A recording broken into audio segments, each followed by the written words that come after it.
What's up, people? What's up? That's okay, man. We could agree to disagree. I said we could agree to disagree. I'm scrolling, man. I'm looking for my people. It looks like I got everybody so far. Did I get Donald Moore in the building? Yes, I did. Donald Moore's in the house. Yeah, man. Always and forever. What's up, always? What's up, Trusto Party? What's up, Yvonne in the house? Wowsville. Omar. Oh, where'd that come from? What is going on? It's people losing their damn minds up in here. Some of y'all being just mean.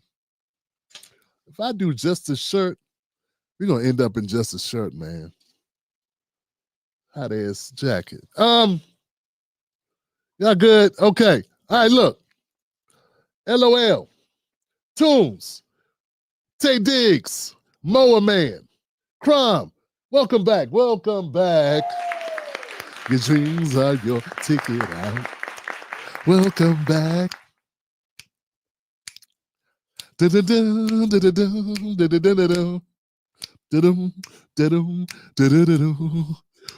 you gonna believe in? Who you gonna believe in? There where you need him. Bug Bully, where are you when we need you? I said Bug Bully. Yo, what's up, Tricky Sadell DLT? I've never learned how I'm supposed to say this. Some of y'all got too damn creative. Bet you Trixie DLT is probably, her real name is Tina. And if it's a guy, it's Tom. Why why you gotta get all, creative? Some with all the creativity, you know what I'm saying? I don't know how to say the names. Hard to call out people when you don't know to say it. JD. I knew I saw James in the building. What's up, fam? In the building. Yeah, man. Yeah, man, I'm trying to build community here, man. Y'all ain't trying to work with a brother, man. Y'all got me feeling like y'all not treating me like Ryan Coogler, man. You know, I was expecting y'all to treat me a little bit better than that. You know what I'm saying? Because, yo, what's up, people? So look, Ryan Coogler killing him, man. I ain't even seen Sinners yet. I got to see it. We're going to carve out some time, me and Mrs. Black. We're going to go check that movie out. So look, people, look, this is what I'm talking about, man. Tonight's show, we got a lot of topics. But before we get into the topics of the show, I'd like to alert you to this beautiful mug I have here on my desk. It's the Tim Black Show mug. Politics for the People mug. Feast your eyes on that. This mug is $20 to your door. Let me tell you why you want to buy it. You want to buy this mug because it's 11 ounces of goodness. Independent goodness. It's dishwasher and microwave safe. But picture this. You got some haters at your doorstep. Haters. Haters talking bad about you. And you got them on your mind and you want to get them off your mind. Well, you do like I do. Go get you a nice green tea. Put that tea bag in this Politics for the People mug. Put you some boiling water over it. Let it simmer for like 3-4 minutes. Put a little honey in it. Or blue agave, whatever you like. You sip this tea out of this vessel. I'm telling you. Them haters, they're going to just wash away. The haters will evaporate.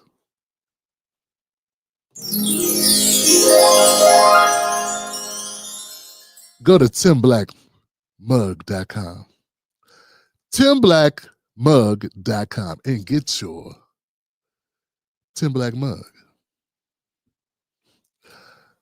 Give it up for the whatever that was. They say, Tim Black, you don't spend enough time promoting your stuff, man. You know, spend enough time promoting your. I'm trying. Damn, it's hot in here, man. Boy, I need a hat on that head, though. I'm trying to tell you, boy, that's a chrome dome. I'm going to hurt somebody. Don't make me have to headbutt you. Order a mug. Now, look. It's the jacket, man. Too hot up in here, man. We're going to have to... I hate to do this, man, because I'm trying to be somewhat professional. Yeah. Don't want to get too scraggly. All right, we good. All right, that gives me a little bit of edge. Check this out, guys. Tonight's show is CNN Explodes. Ilhan Omar. What'd she do? Oh, she rages. Arr. She rips America. I say rips America. Crockett is back. Black conservatives are anti-Democrat, but they're also not pro-black. Anti-black, too. That's the problem. Oh, so we're going to get into it right here tonight on the Tim Black Show, man. Everybody hit the like button and the share button. Let somebody know you're watching the show. Don't be jealous, don't be ashamed to be watching the Tim Black Show. Let people know, man. You know, we need revolution. We ain't going to get no change if it's just us. We need more peoples. Damn. I feel like my head is... Is the lighting okay in this joint? Mrs. Black, is everything okay? I don't know. Not to cut this out. It's good enough. Maybe I'll raise the contrast when I go to edit. I don't know what it is, man. I don't think there's anything I can do in here, man. I don't think there's anything I can do in here. I said there's nothing I can do in here. That's what it is, Tim Black.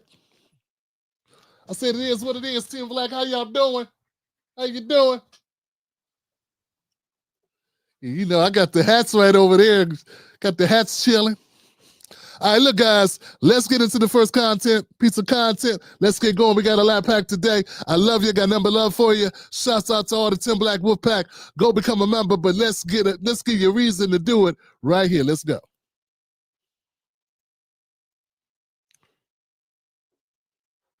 Analysis of this, though, is, and a lot of average people are looking at it this way. Why? My bad, guys. We starting off with fireworks, man. CNN had some crazy things happen on the CNN. Lord have mercy. Lord have mercy. Let's get into it. Because Anna Navarro and Sir Michael Singleton. Here it is. Next on deck with Tim Black.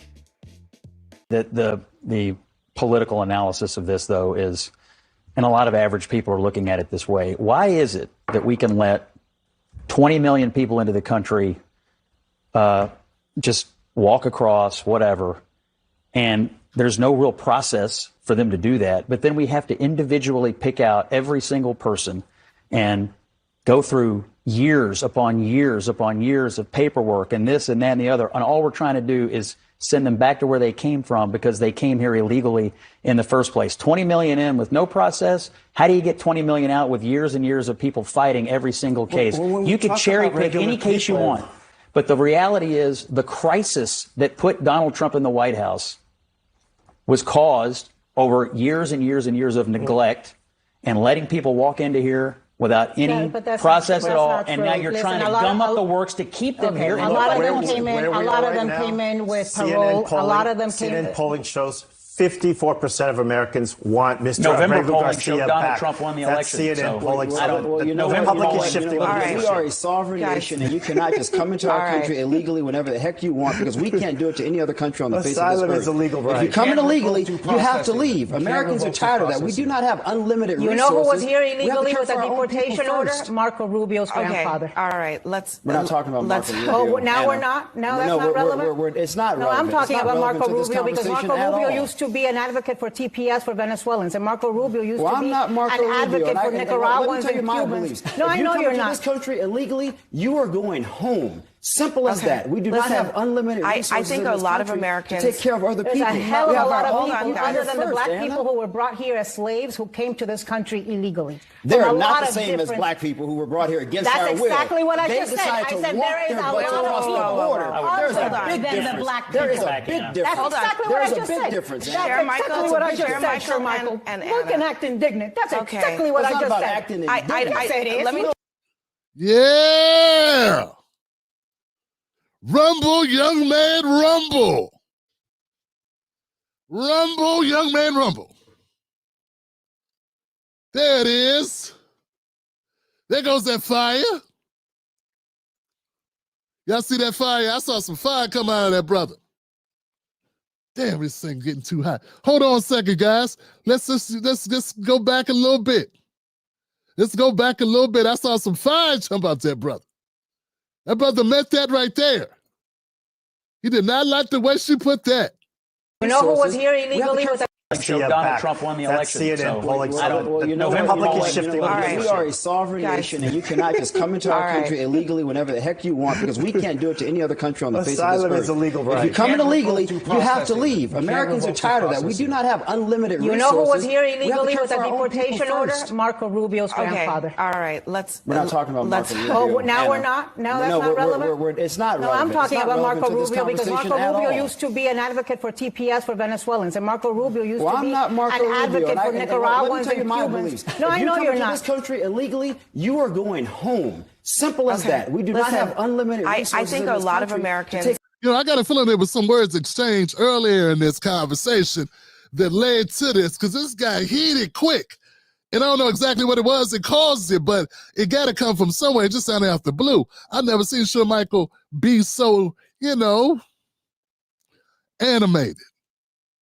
Now, Anna Navarro, she's prone to be somebody who wants to get under someone's skin. That's sort of like the way she operates. And she's going to pull those levers with Sir Michael.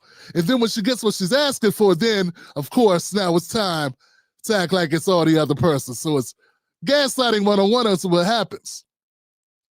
care of other There's people. a hell of a lot of people guys. other than the First, black Anna. people who were brought here as slaves who came to this country illegally. They're From a not lot the of same. She said, see, she messed up. She messed up. She said, brought to this country illegally. See, it's kind of, okay, so I've listened to this several times, and I had to listen several times because out of I reflexively can't stand Anna Navarro's approach. So I had to make sure my bias, that I had that in check. So I watched it several times, went on and did other things, watched it a couple more times. Anna Navarro initially doesn't, she says it right in the beginning. She says, except for Black Americans who were brought here as slaves, everybody else is an immigrant. But then she said illegally, and that just, so she had it right, but then she had it wrong. Listen closely to how she puts it. It's very clumsy. Of course, she'll never admit that. She wants to put it all on Sir Michael. But she clumsily said enslaved, blacks, slaves, and she said illegally. He's like, what are you talking about? Because it's a misstatement on her part. for Nicaraguans and Cubans. No, I know you're not. If you come to this country illegally, you are going home. Simple as that. We do not have unlimited resources. I think in a this lot of country Americans. to take care of other There's people. a hell of a lot of people guys. other than the First, black Anna. people who were brought here as slaves who came to this country illegally. They're From a not lot the of same as different- black. See? So her statement was whack. So here it is. She's saying so much in one sentence. She's saying there's a lot of people that came here other than Black Americans who were slaves who came here illegally. See what I'm saying? She's still talking about other people. It's a clumsy, long sentence, a run-on sentence. And she's interrupting him while he's talking. So while he's talking, he's not hearing part of that sentence to get lost in translation. That's what I believe happened here. But let's go a little further. people who were brought here against That's our will. exactly what I They just said. decided I to said walk there is their a butts lot across of the people border.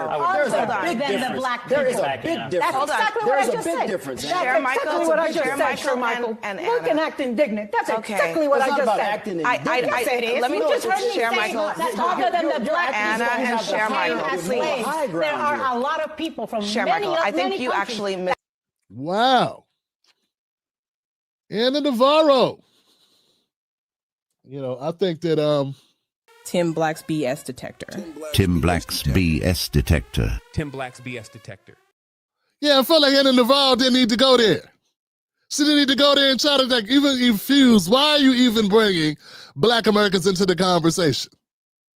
I don't get it. We're talking about illegal immigration. That was what the conversation is. That's one conversation Black people don't even need to be a part of, as in the subjects of the conversation. Why are you comparing us to anything to do with illegal immigration? Why do that? But see, as usual, as a Democrat, and I know she says she's not, but come on, she really is. And she kind of proved it there because she's using Black people to make her point. And that's what Democrats do. They use Black people. And that's what she's doing here. She's trying to use Black people to make a point that everybody else is an immigrant too, except Black people.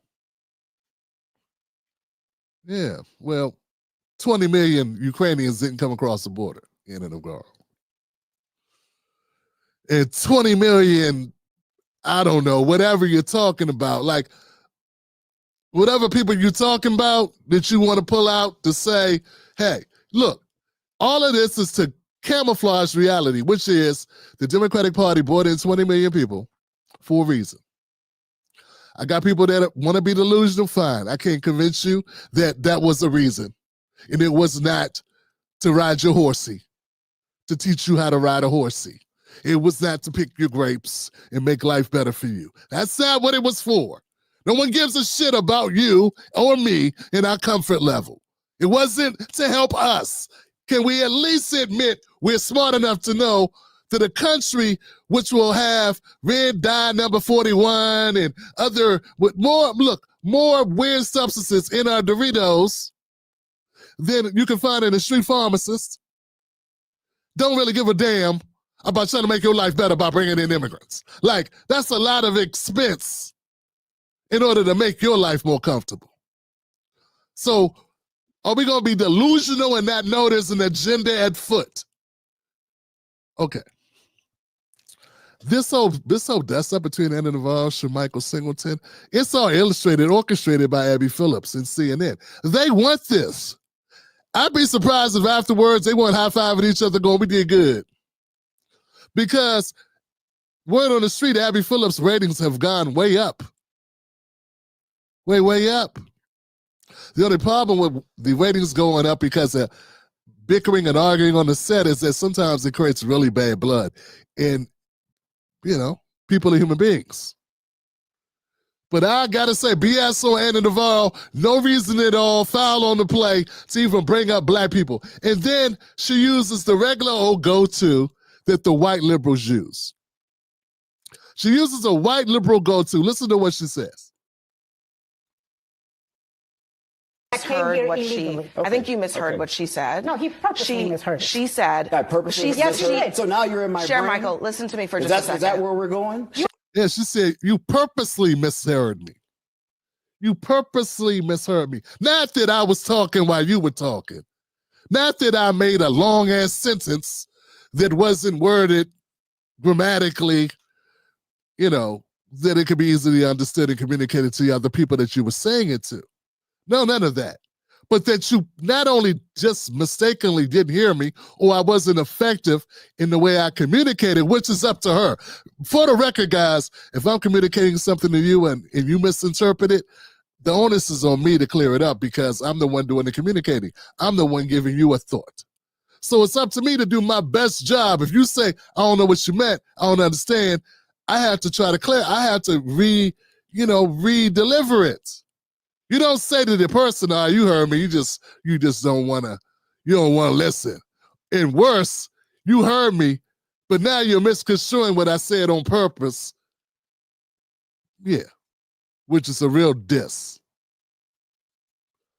And Abby's right there to support her. Isn't that something? That's sweet. Let me just share Michael. Other than the black Anna and share Michael, please. There are a lot of people from Share many, Michael. I think many you actually misheard what she. I think you misheard what she said. No, he purposely misheard. She said. I purposely misheard. So now you're in my Share brain? Michael. Listen to me for Is just a second. Is that where we're going? You Share think Michael. I would Listen to me say for a I will have second. advocated Anna, for black please people stop. my entire life and say something like that? Anna, Give me a Because damn you've break. advocated for black Anna, people, please great. stop. Congratulations. Last time I checked, I'm black. You're not. Okay, share Michael. I said I can never say anything racist because I've advocated for all the black people. I always advocate for the blacks. I helped Kamala when she came on The View. You know, I'm a full-fledged black person. That's how they think. They own you. They act like they own black people. Because she said something one time, somewhere, some occasion. I defend the blacks. Them the same Latinos. Those are the same type of Latinos that use the N-word. And then say they got to pass because they. I mean, come on, let's keep it real. My Latinos know what I'm talking about. Let these people know that you know what I'm talking about. This is a liberal move all day. They do it all the time. But I was like, wow, I'm tired of these people covering black pain and suffering. It's like they're only doing it for money and they just keep on covering it for profit. I'm tired of the way the liberals do that. It's disgusting. It's an insult. Let us cover it. But it's money in it, so they want to do it. They want to do the advocating for you. Man, black people ain't been nothing but a project for the liberals to make paper.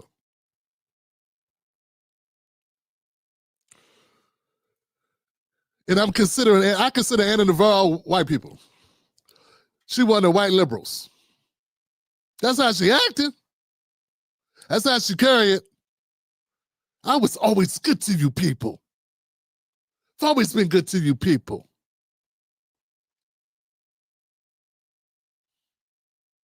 And just like class and party, Abby lines up behind Anna. Because that's the squad. And so Michael being a black man don't change that. Right?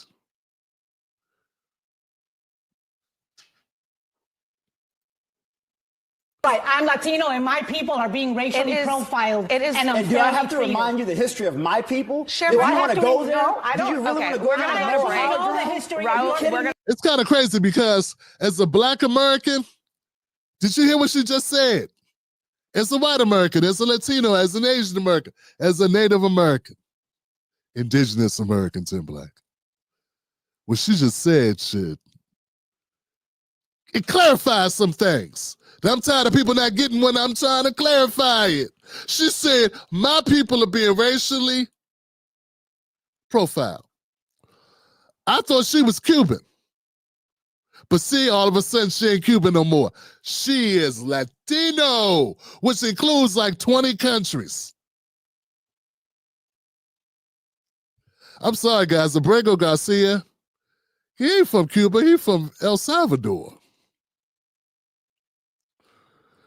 Got a lot of migrants from Venezuela, Honduras, Mexico, Argentina. But to her, all of them are her people. When Africans come over here, they don't treat black people like black Americans are their people. Get what I'm saying? So when I tell you there is an agenda at foot, when I say there's an agenda at foot, when the Democrats are just playing black people for fools, Anna Navarro just have to cut out the bag. But you got to be willing to accept it. Even her gift wrapping this segment and eroding all the BS lies about the big tent and all this shit, it won't it won't work for you. You won't see through it unless you're ready to. Are you ready to see through it? Or are you still going to go with the talking points that the liberals and CNN and TYTs and MSNBC and all the independent progressive media kumbaya acting and bullshit? If that was true, man, if Anna Navarro was being honest and if it was true that the Democrats are such a big tent, why are we still on the bottom? Why are black people stuck to the bottom in America, in the economic hierarchy of the country? If we've had this party, this great big tent that's full of progressives too, full of them too, they there too, why are we still stuck at the bottom if this is working, if this is cool, if what you think is true? If I'm wrong, why hasn't been working for us? Or you think the Republicans have made a concerted effort, the Republicans by themselves, and it's been able to work for 55 years since civil rights.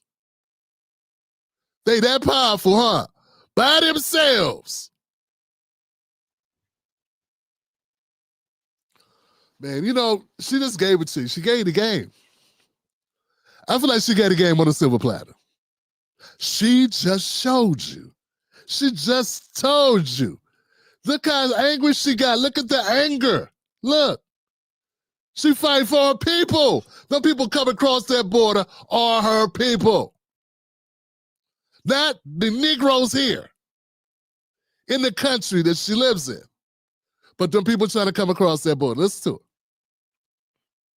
People my entire life would say something like that. Anna, because you've advocated for black people, great. Stop. Congratulations. Last time I checked, I'm black. Now you're in my brain. Michael, listen to me for just a second. Is that where we're going? You think Michael, I would say I will have advocated for black people my entire life would say something like that? Anna, because you've advocated for black people, great. Congratulations. Last time I checked, I'm black. You're not. Okay, Michael. That's right. I'm Latino and my people are being racially profiled. It is. And do I have to remind you the history of my people? Do I want to go there? I don't. Do you really want to go there? Raul, we're going to go to break. Raul Reyes, thank you very much for joining us. Everybody else, hang tight. She said, I know the history of your people.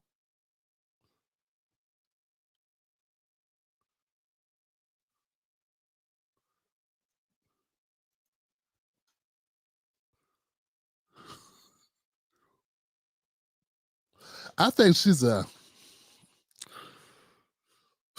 I'm really having a hard time seeing the difference between her and Megyn Kelly. Is there a difference between her and Megyn Kelly, folks? What's the difference between her and Megyn Kelly at this point? I need some help. Maybe somebody can clear it up for me. What's the difference between Anna Navarro and Tommy Lauren? Now, I debated Tommy Lauren a couple times. She sounded a lot like Anna Navarro. But she wouldn't be advocating for Latinos. But what I'm saying is, you know, I advocate for blacks. I know your history. I know the history of your people. I know the history of your people. Something you can tell me, Akata, that I don't already know. Now, she wouldn't use those words, but the mannerisms, the tone of voice, the dismissive attitude, exactly the same.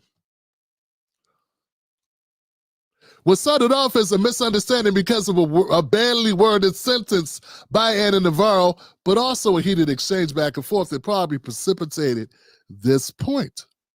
But it has given us this. And damn it, I'm going to use it. I use whatever I got to get what I want. And what I want is black people to wake up to the Democrats. I want black people out of the burning house, which is the Democratic Party. Whether you're smart enough or realize it enough that you need to get the hell out or not. If I waited for black people to realize that it's time to go, we'd all be dead. We ain't gonna wait around till everybody comes around and go, oh, you know, you're right. You got a good point. Even well-intentioned liberals.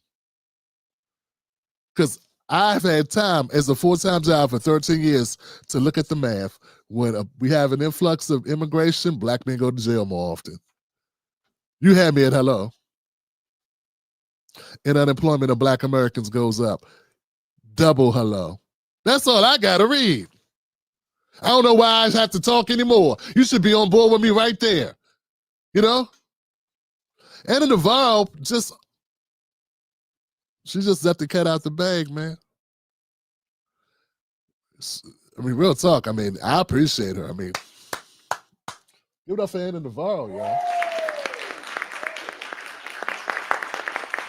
It's a beautiful thing. Yeah, Anna Navarro, when you're put in a situation where you're talking to a black man and you got to tell him that you know his history, you lost. When you're telling him you know his history, he says, I'm a black man. You ain't black. What are you talking about?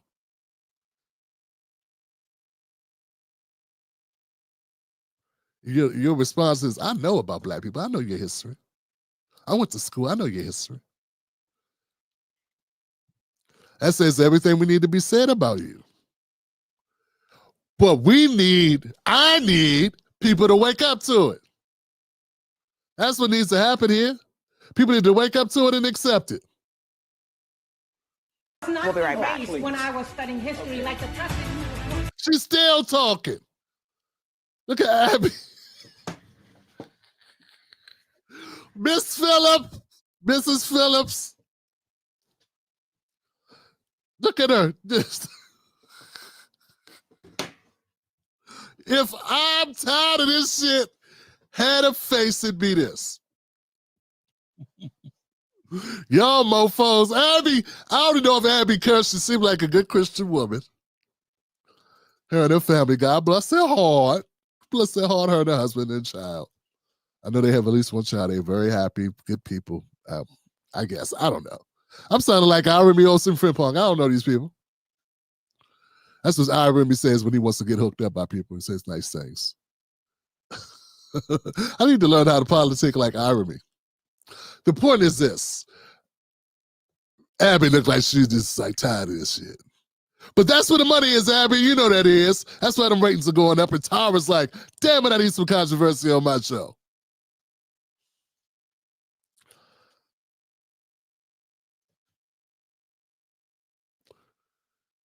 Let's keep going, man. Tim Black's BS detector. Oh, shit. Tim Black's BS detector. Tim Black's BS detector.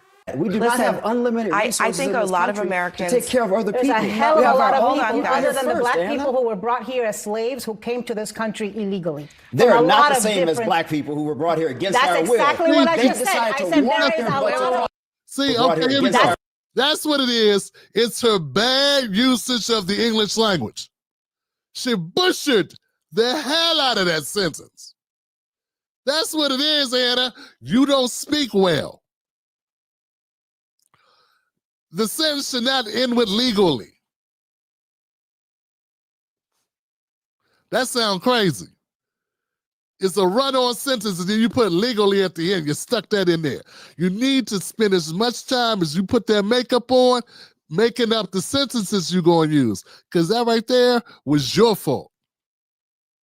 In fact, my ears didn't perk up till you said black and slave. By that time, you halfway down the street and you about to add in all this additional stuff. And no one knows where you're going. And then you land and your last word is come here illegally. Huh?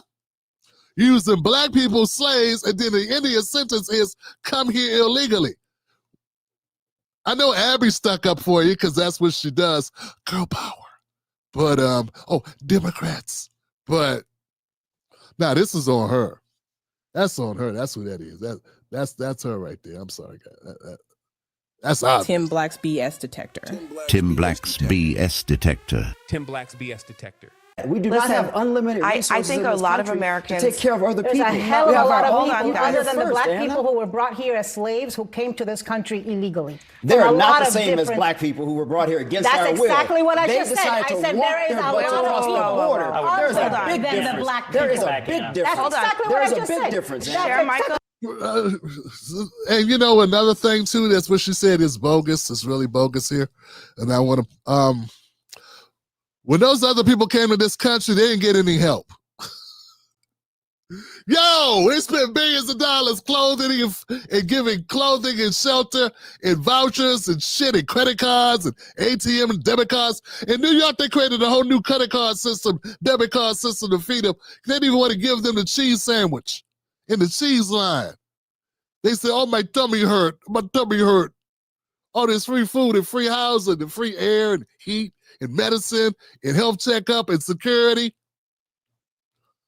So they went and gave them debit cards, created a whole new like banking system so that they could order food like DoorDash, whatever they want, like all for migrants. Now, when people came over Ellis Island, when the Poles came, when the Italians came, when the Irish came, we didn't have shit. They came to nothing. We didn't have any social programs. We damn sure wasn't spent how much? Was it 5.9 or $6.1 billion New York spent? What was it? $500 million. Chicago, Illinois can't even keep its schools open, but Chicago spent $500 million on your people. Now, don't go comparing that to what happened with other groups that came over, because ain't nobody spent. They didn't care if they didn't care if the Polish died in the streets. They damn sure didn't care what happened to the Irish when they came over here. Treated them like dogs and didn't care what happened to them. No, you can't do it. You did this, Anna, with your big mouth. You opened up a can of whip ass. And I'm going to whip it. Yeah, I can whip it. You are trying to make it seem like those people that came across Ellis Island, that's same as what's happening with Biden? What happened under your Democratic Party? Your friend Biden, your good friend Joe Biden, your pal? That's what you're doing? That's what we doing? Nah, it ain't the same. They closed down black schools, told black kids stay home, just so they could house migrants in the schools.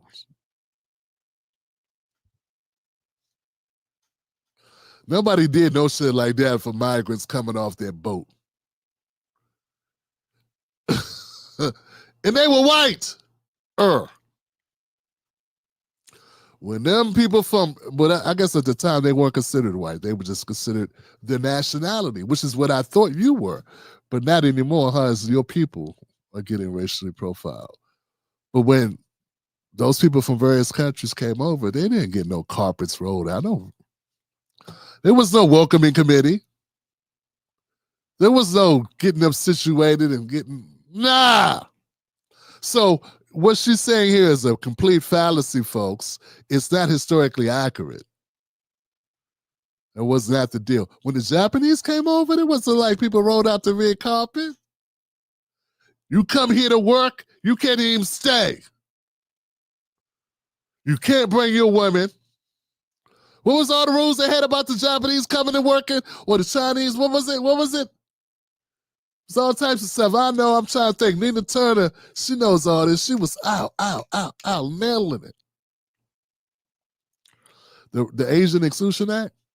But anyway, nah, man.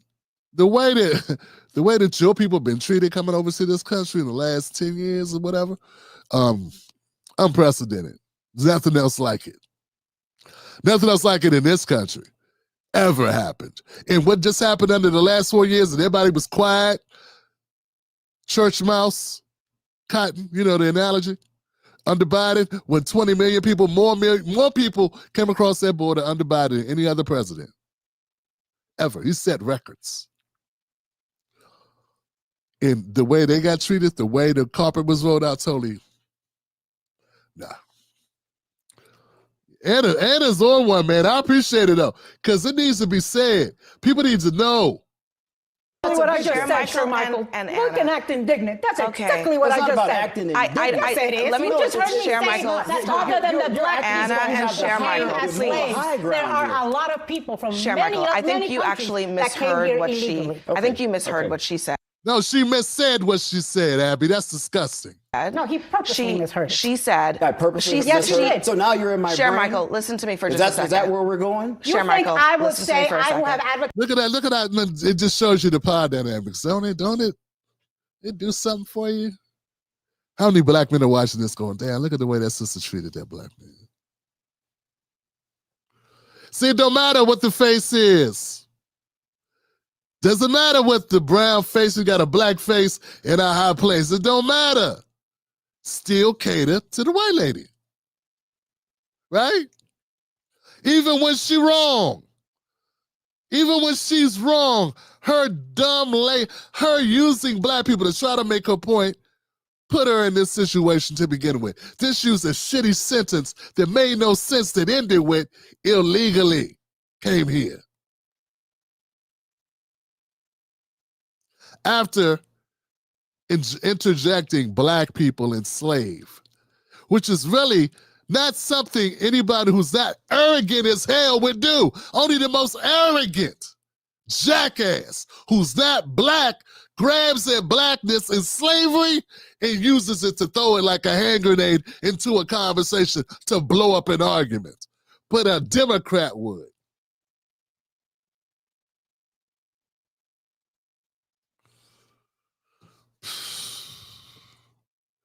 And it's just sad that some people don't see it, but I want you to see it. You see it, right? You and me, we right here, right? We right here, right? You get it. You understand the arrogance it would take to be that person. Most people want to back away from these types of conversations. They don't initiate them, and then what we got? We got Abby on cleanup.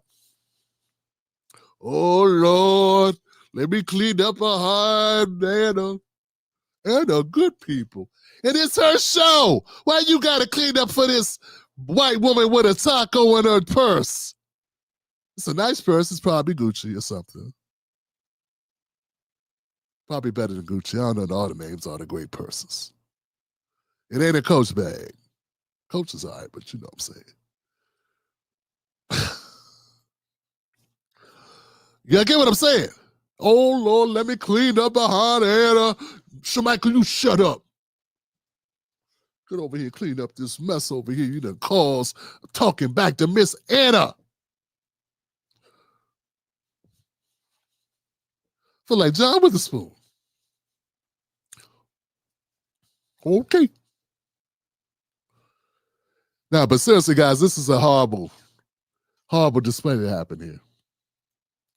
Didn't have to happen. Anna, black people my entire life and say something like that. Anna, because you've advocated for black people, great. Stop. Congratulations. Last time I checked, I'm black. She said she's been advocating for black people her entire life.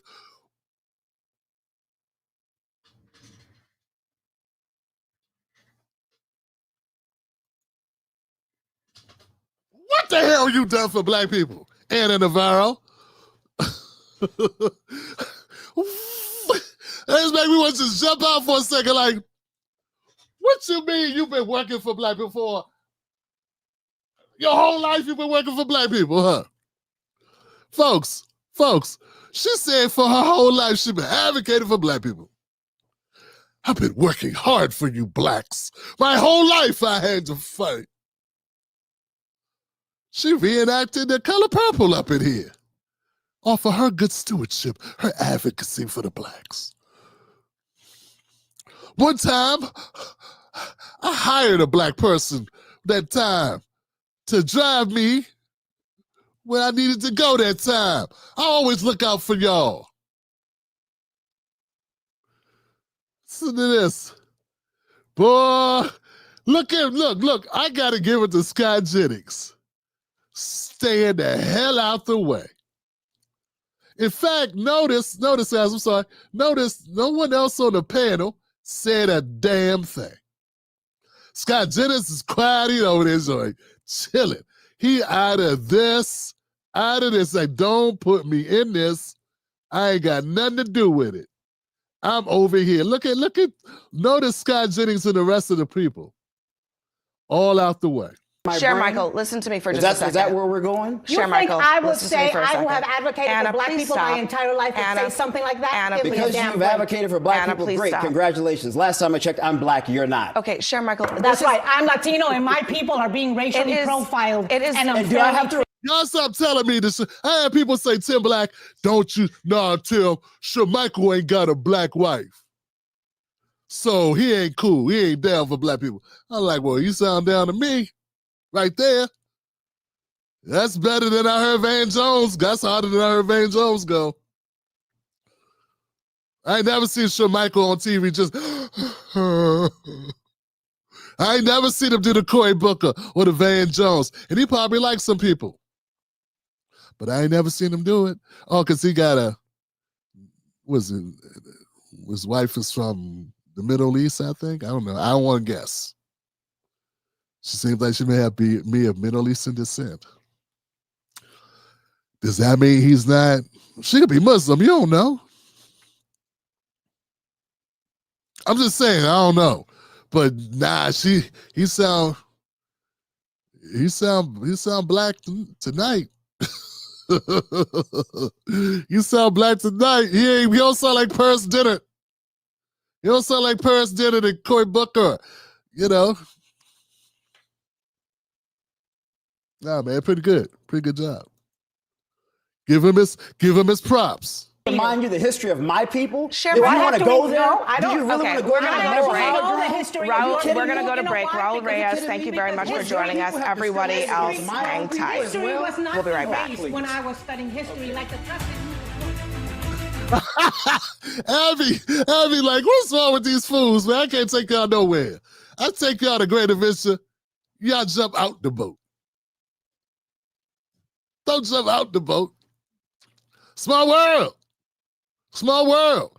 Folks, let me just say something here that I find very interesting about this whole thing is that why do I get a feeling like maybe this was staged? It just feels like, I don't know, man.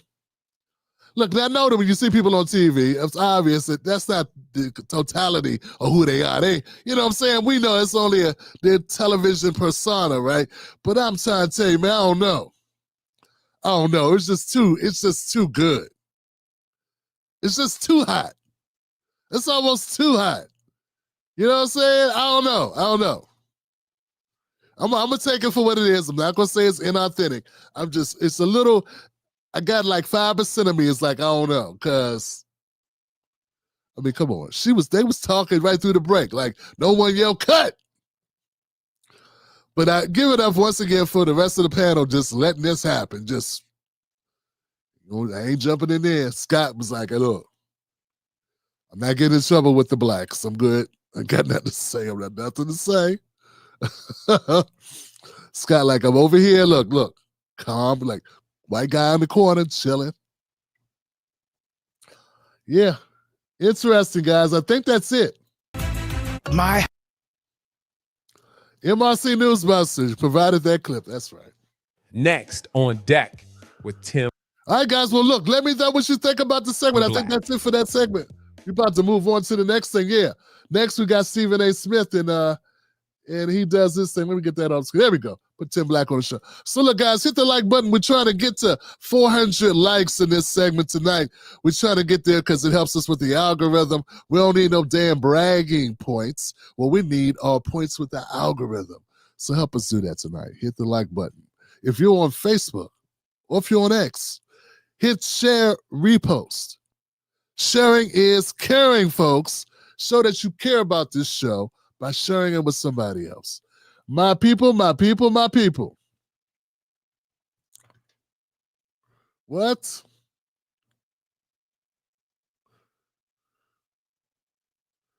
No, I don't know. So let's y'all ready to keep going? Y'all want to keep going? We good to go? People in the comment section, we're gonna move on. We got Stephen A. Smith. It's gonna be a rapid fire. It's gonna be a lot of hot takes coming out tonight, man. Thank you, Giffy. We love you back, Gifty. CNA, appreciate you. Yo, my people, my people. Rude Boy and Raven up in the building. Thank you. Yo.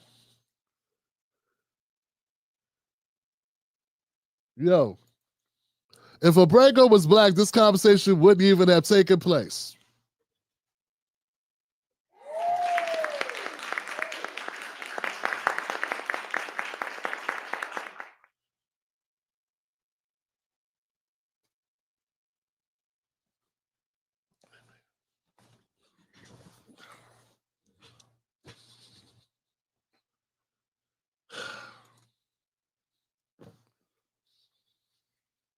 You know what I'm saying?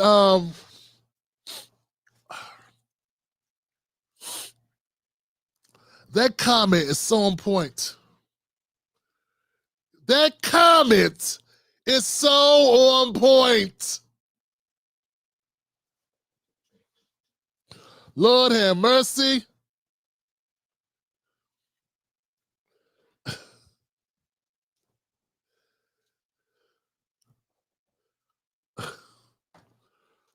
God bless us. I want to thank you always for that comment, because it makes me feel better. You know, it makes me feel like everybody is not drunk off mainstream nonsense. Like, you get it. You get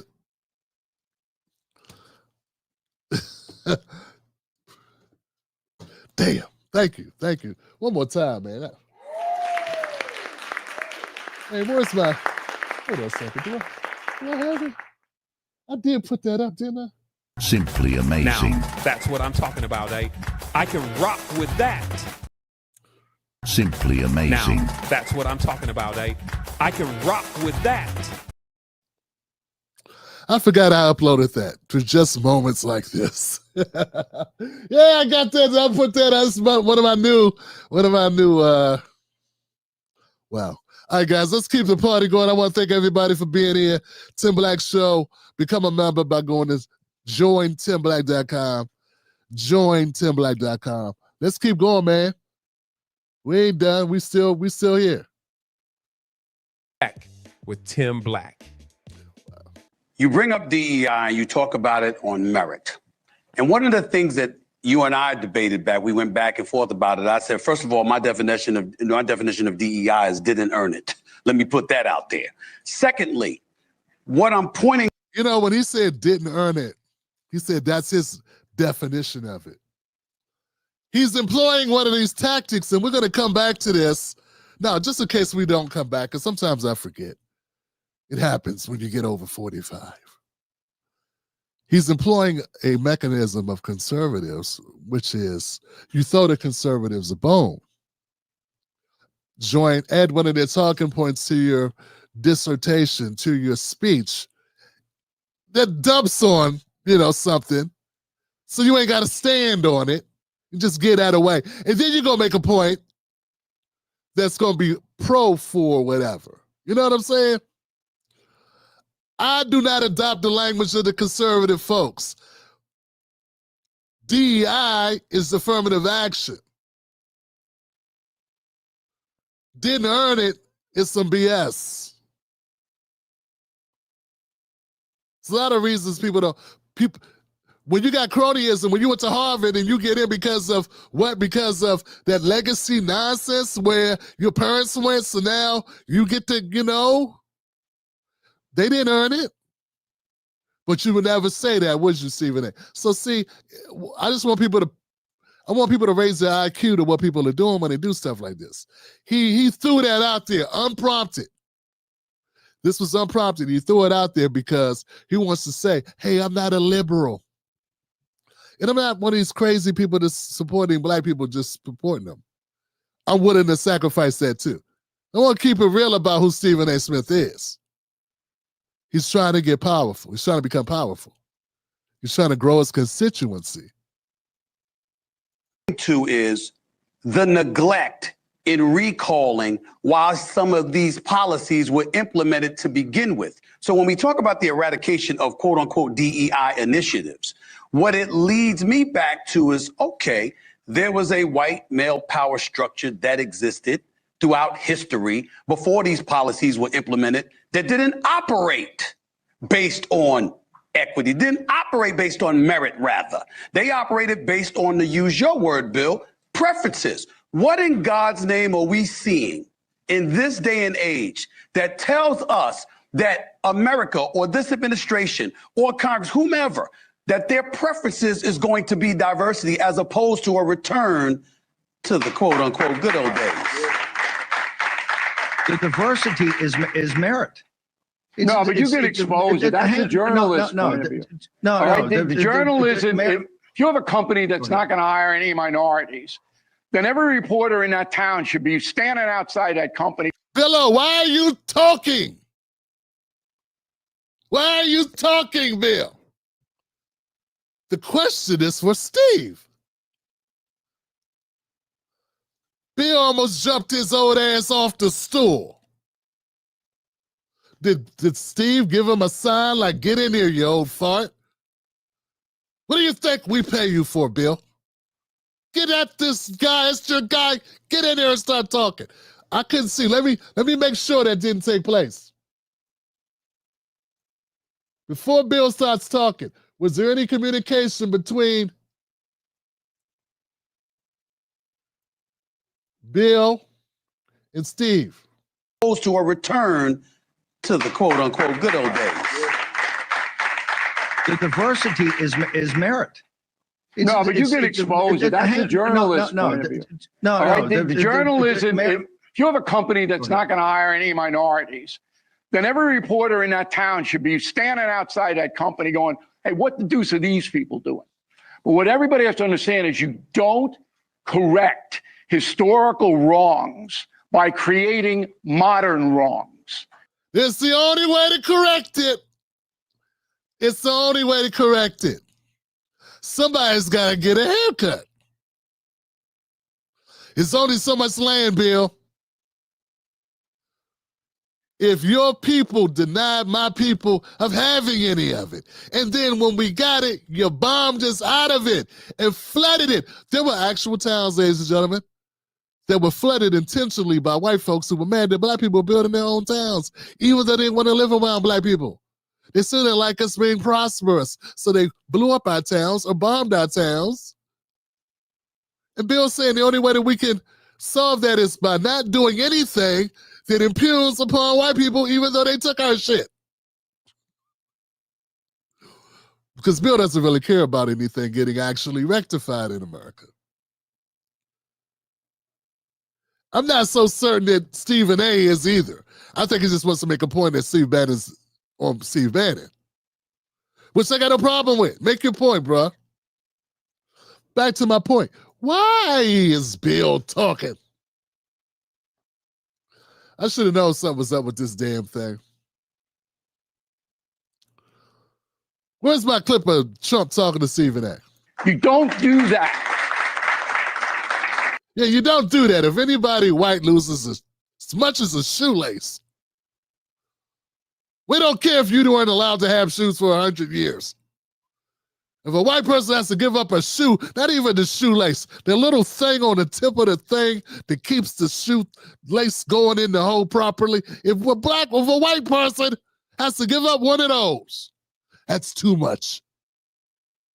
Our lives should not be affected by you trying to recoup after 250 years of slavery and 100 years of Jim Crow. Our lives should not be impacted by somebody making any types of attempts to close the racial wealth gap that we created on purpose.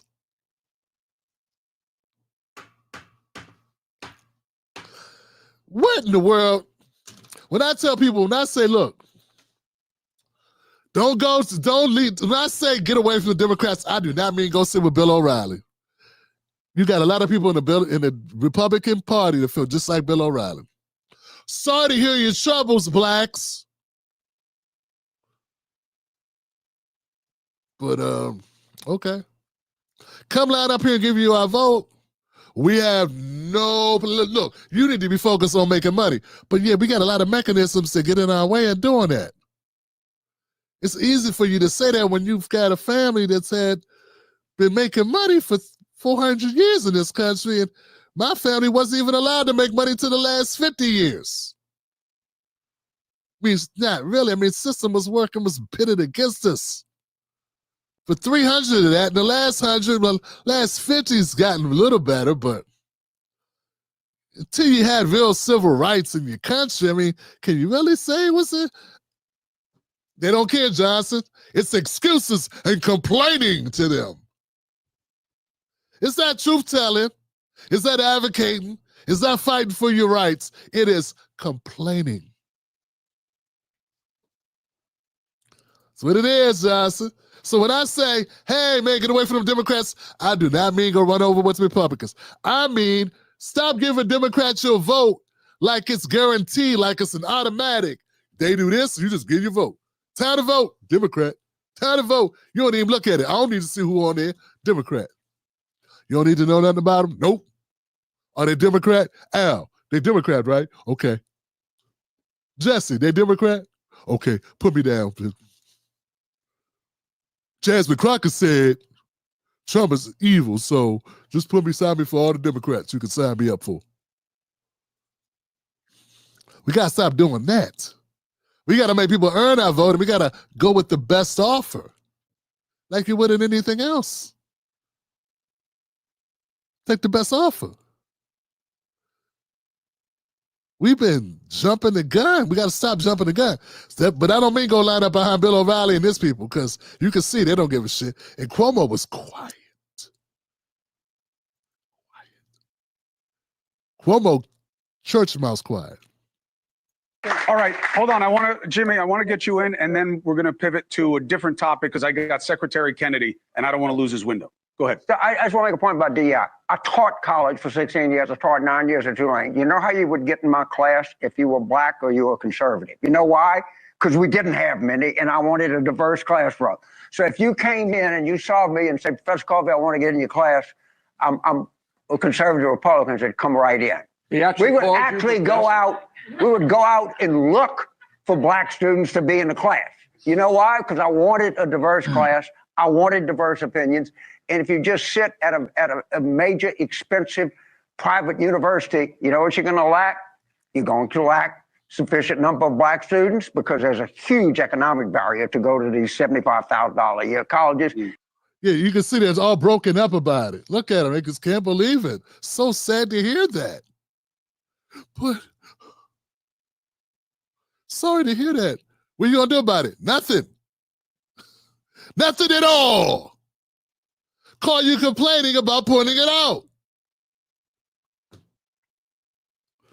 Yeah, if you are, yeah, let's keep going, man. This is hilarious. This is good, man. This is good stuff for us to get. People need to hear the truth. And it's secret. These colleges are overrun by liberals. I wanted other people. I practice diversity. I practice whatever you want to call it. I actually solicited black and conservative students because I thought it made for a better education for everyone. How do you solicit conservative students? How do you do that exactly? How could you look at a student and tell they were conservative? Yeah, I'm lost here. How would you know? Maybe someone here knows. Maybe you mean poor? How could you find poor kids on an expensive ass campus? Maybe look at the shoes, maybe. What are you talking about? Did you just throw that in there to try to make it seem? I don't know. I'm trying to figure it out. Somebody in the comment section, let me know, how can Carville find the conservatives on the college campus? They got like name tags or something. They got patches, badges. What is? I didn't go to college, so I don't know. You know, going to Prince George's Community College and Northern Virginia Community College for a couple semesters, that ain't the same thing. So help me out, man. I'm trying to figure it out. How would you look at somebody and know they're conservative? The black part I got, I understand that. I know you could tell black when you look at it, but how do you know? I mean, Carvel's, you call him the Crypt Keeper, but is he really like clairvoyant? He can see through minds now. But I don't know, it's interesting. It's interesting talking point. Interesting thing to say.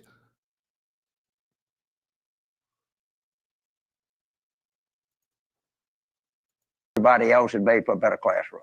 Let's bring in Secretary Robert. Next on.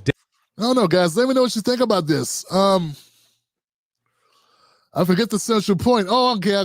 Stephen A was going at him about DEI, but he wasn't supporting DEI. He was saying didn't earn it. I'm lost. Why was he? I don't even know the point. Stephen A., what were you talking about? Why would you? He started off by taking a dump on DEI. Then he wanted to corner Steve Bannon about DEI, though he doesn't support DEI, but said, what are you going to do to make sure people have equality? That's what DEI did? I don't know. Let me know what y'all thinking about this segment. I'm kind of lost in it, but I'll tell you this. I think it clears up where Billo was, where he's always been his entire career. He's the same Billo. He's the same one that kept selling. You just pull your pants up, black people, and pick up trash around your neighborhood, and that'll solve the problem.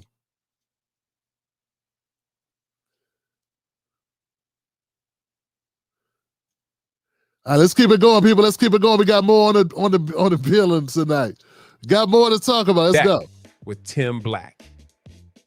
These people are just idiots. I really, I'm at the point where it's become really hard to have an intellectual debate with any of these people because that sounds elitist as hell for somebody who, I don't know, people keep saying is very anti-American. I wonder why they say that about Ilhan. What would they ever get the impression that she doesn't like Americans too much? I don't know. Guess they tripping. I don't know where they get that from.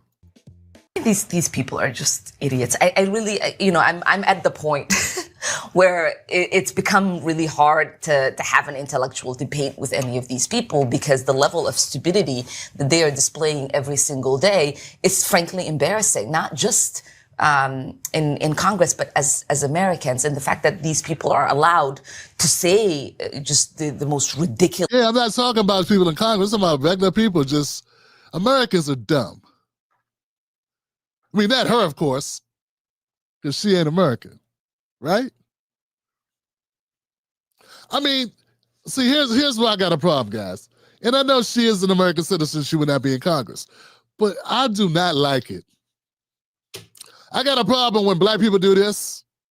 When they criticize Black America, then talk like they're not part of Black America. Like if you criticize Black Americans and you black and you like, we need to get ourselves together. We do this, or we need to work on this, and this is what we need to do. It's different. It hit different than when you say, what's wrong with black people is black people, when you do that no good. That's what Officer Tatum does. That's what Candace Owens does. Understand white people?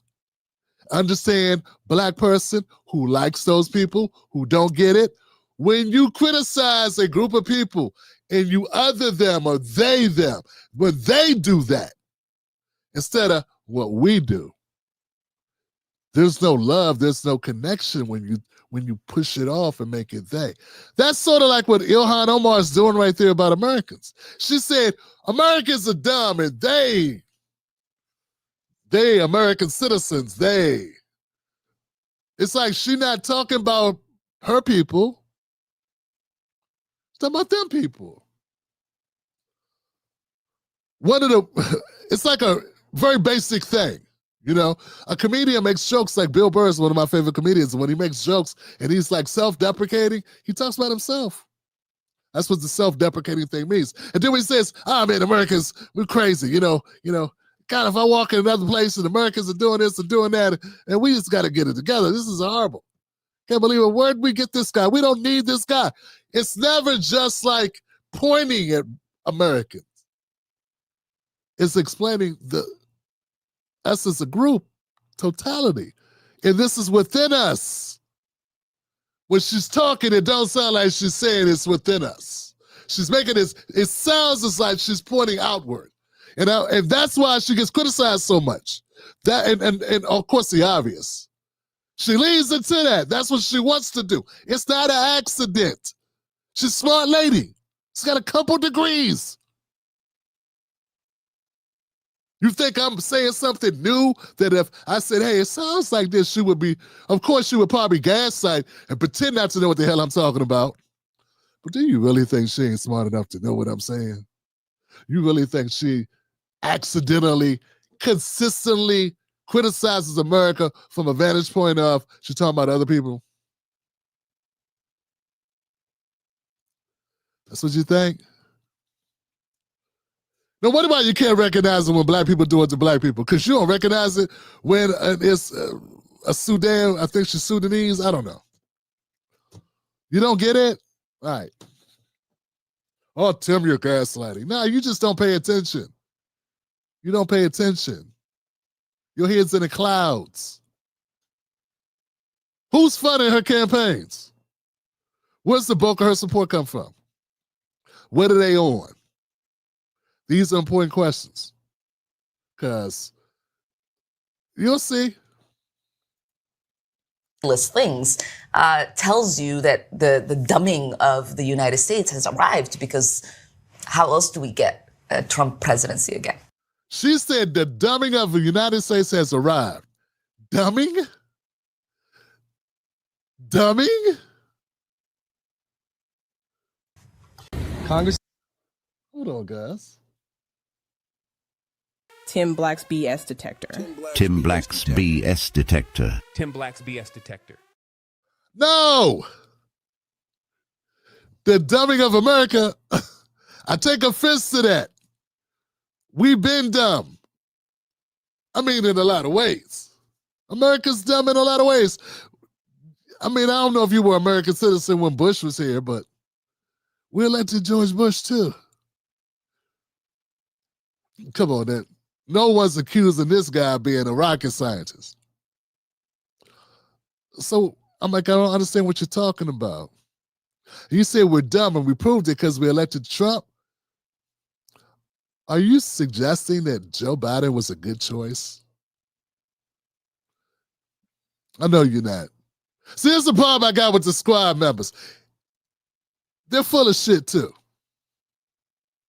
You're like, are you suggesting in all your progressivism that Joe Biden was a good choice? Or hell, a smart choice? Do you really think, you don't think that, you think Kamala was a better choice? She'd have been a different choice. I don't know about a better choice. I don't think she would have been a better choice, Johnson. Hey, not for somebody who want that border closed. I know that shit. Because she was sitting right there when Joe had the border open. And she was like, she ain't offered to close the door on that one time. Just, Joe.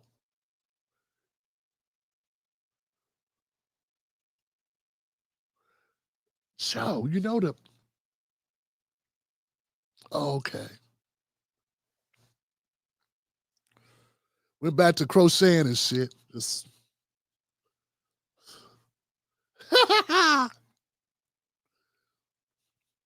So when you say we're, the dumbing of America, just the phraseology to me does not sound like a person who's like really pro-American, And that's sort of like a progressive thing. America's the evil. And I get it. Only problem is I got kids. We live here. I'm Black American. I have nowhere to go. This is the only country that my people have ever known.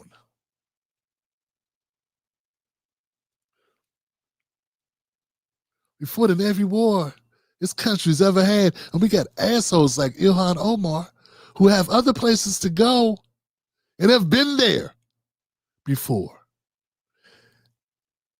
And they talk shit about it. And they basically, in my opinion, feel like they root for its demise. It should be something like you shouldn't even be able to be in Congress. And on the other side, if you say America's so dumb because it elected Trump, but don't recognize that America's dumb as hell because it elected Biden, I got a question just how progressive your progressive is when you be progressive in. I'm just saying, but I know there'll be people make excuses for her.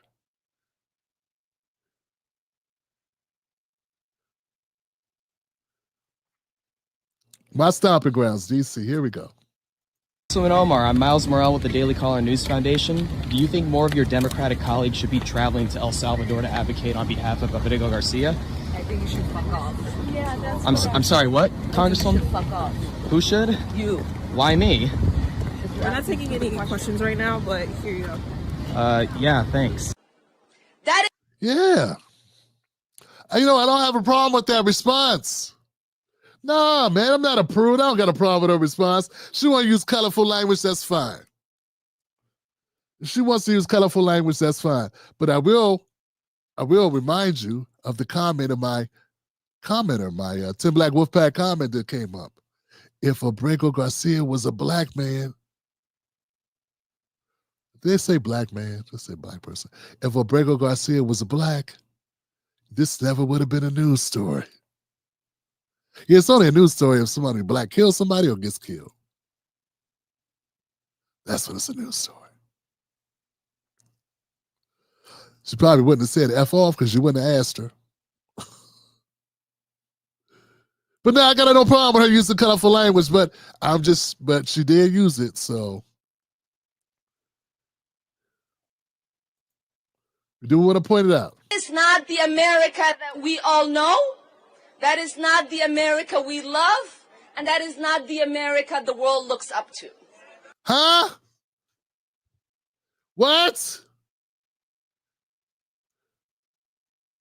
See, I got a lot of people that be blowing a lot of smoke about the squad people still. And I used to like the squad too. In other words, I was dumb too. I will admit it. And all y'all need to admit stuff too. Admit you didn't know what you know now before. Or before you didn't know what you know now. Yeah, admit that. Admit that before knowing something, you have a period of not knowing. Admit that. Don't be hypocrites. I'm not being a hypocrite. I'm saying this don't make sense, what she just said. She said, America, is that what?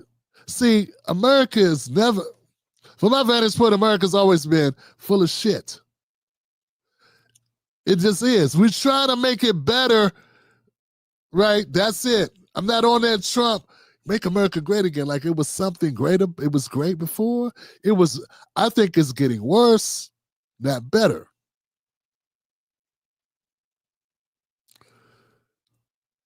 You could say, Tim, it's just the internet. It's more to your doorstep. But I don't know, man. I don't know. I just know kids used to go outside. We used to go outside and play. I think it was better when kids went outside and played.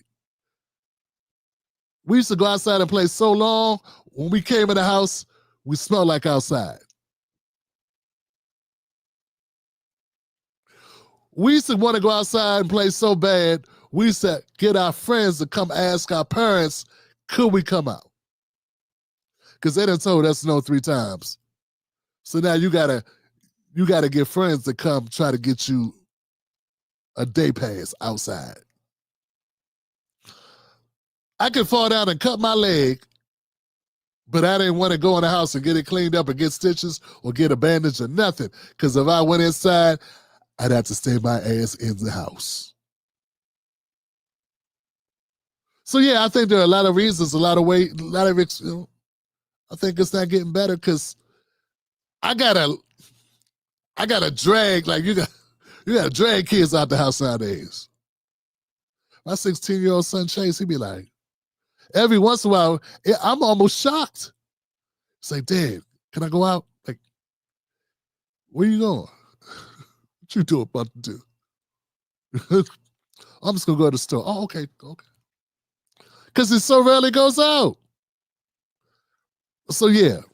But Ilhan Omar is saying, hey, this is not the America we love. I don't know. I don't think she's talking about that. What is she? Let me not take her out of context. Maybe she meant well, Tim. And I could be wrong, so let's find out. Am I wrong here? We're not taking any questions right now, but here you go. Yeah, thanks. That is not the America that we all know. That is not the America we love. And that is not the America the world looks up to. So it is up to us, Americans, to make sure we are standing up for American values, to make sure we are standing up for democratic values, to make sure that the country that once defeated a king's tyranny does so again.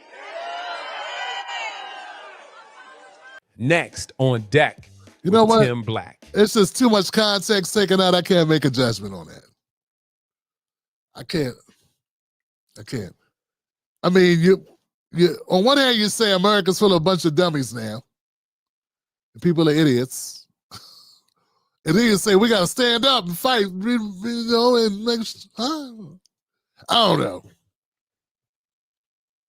I don't know.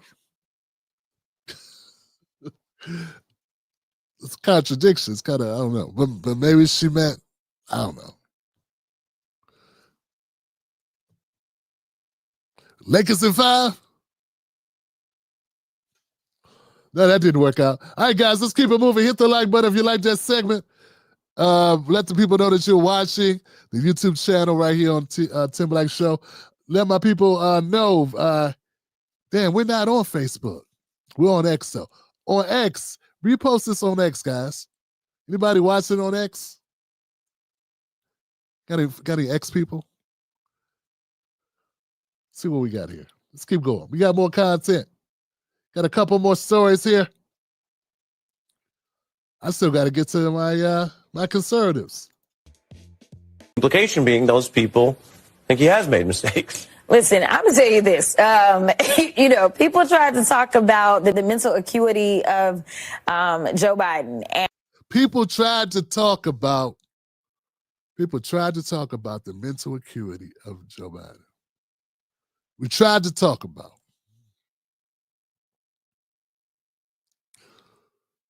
Lord have mercy. It's going to be a long night, Johnson.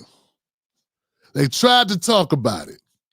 They didn't try to talk about it. They talked about it. And your party did nothing about it. And your party got swept. And as someone who was able to interact with him, I never questioned his mental acuity. And you didn't see anything either, right? You couldn't tell nothing, could you? Seemed sharp as a tack to you because you're a liar. I didn't have to meet him to know that. I've been covering him since 2019.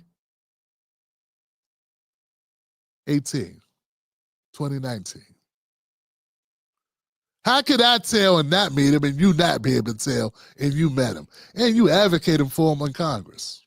How could you not tell that he was diminished? Sound like a totally different guy than when he ran in 2008. I saw him in 2008, many speeches. I saw him at the debates in 2008 when he ran against Obama. Totally different guy than what he was when he ran in 2018, 2019. Totally different guy. If you're going to sit and act like you didn't know that, him strange. Jasmine Crockett is almost 45 years old. Y'all stop acting like she's 22. It's going to be somebody go, but she was just a child, Tim. You old bastard. Nah, we ain't that far apart in age. Ain't that old. I'm old, though. The point is she up here lying about Joe. She's still lying. She still can't be honest. She's still lying about Joe Biden. Why's she going to go at Trump? Somehow, his question about Joe Biden's acuity and what you knew about it is going to get to Trump. Because that's all she do. That's it. She don't really advocate for us. Just so tired of black people supporting this shit. She don't advocate for you. She uses talking points and uses mannerisms of the stereotypical black woman in the hood. And then advocates for the Democratic Party and then shits on Trump.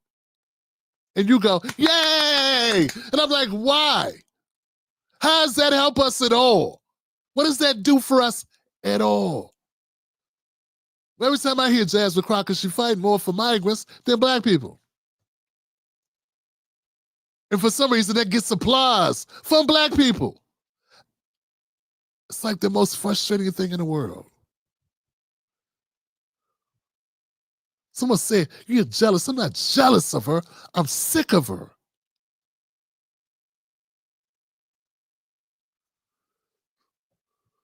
But come on now.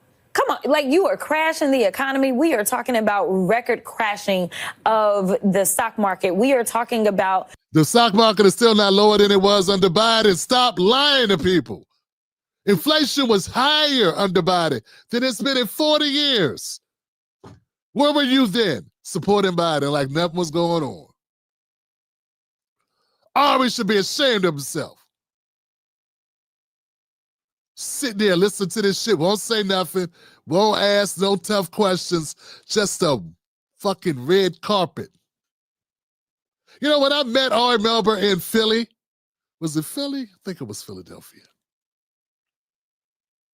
Or was it Ohio? Actually, seemed like a cool guy. Yeah, but just a cool company guy. Jesus Christ, you ain't gonna correct her.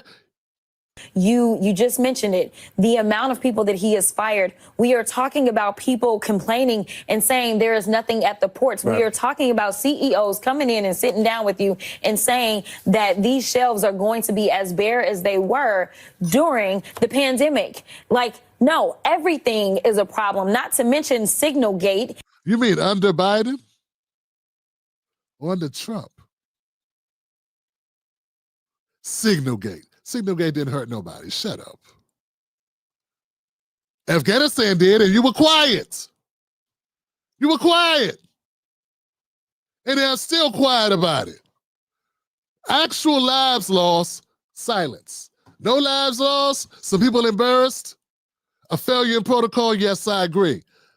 I doubly agree. I'm a tech guy. I'm from that. In fact, part of my job was rolling out the iPads in the devices, the mobile devices for top levels. So that was like my job. So I know more about that than you. I know more about the technology and how many mistakes are made, but I also know they do that shit in government too. It'd be some asshole want to use a device they shouldn't even be able to use.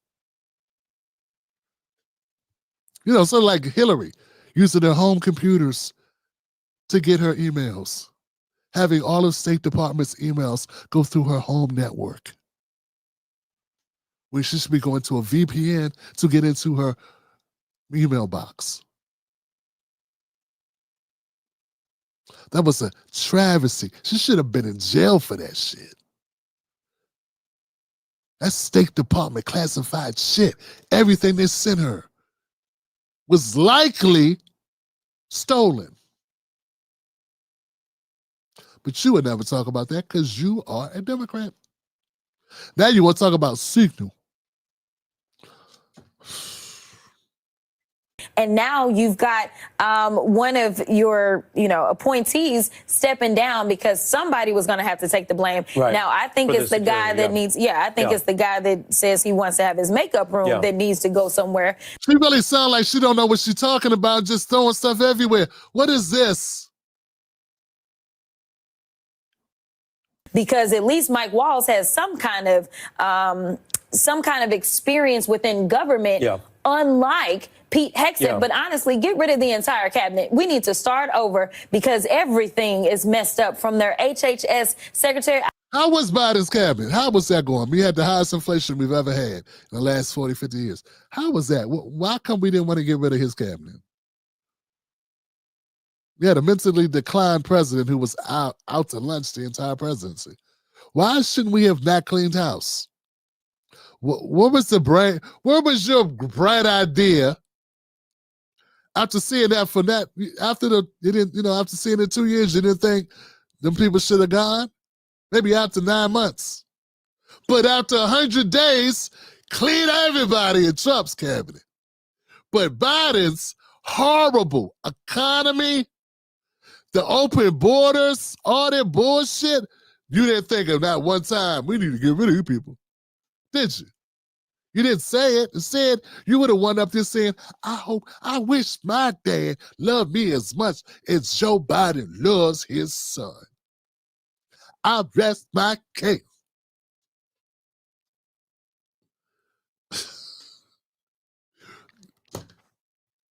I know you're probably trying to move on to something else, but I'm just saying, I could go on for days. My district wants me to speak out and be loud and be proud. Oh, they do, huh? Your district wants you to speak out, huh? You doing that? How about be right? Hey, district, how about asking her to be right about some of the stuff she's speaking out on?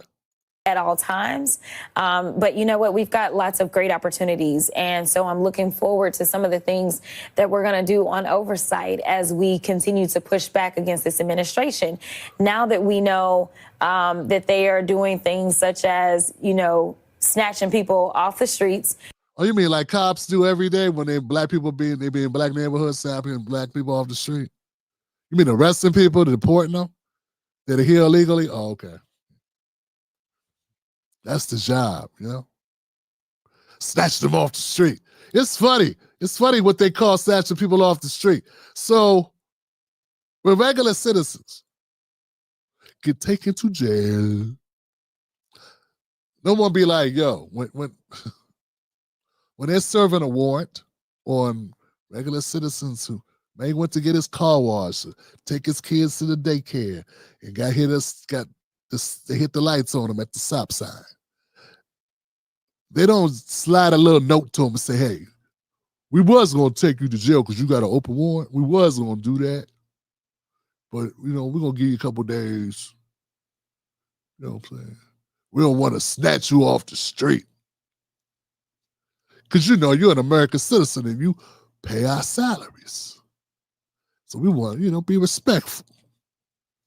Make sure you got the kids somewhere, you got somewhere to send them in case you don't come right home.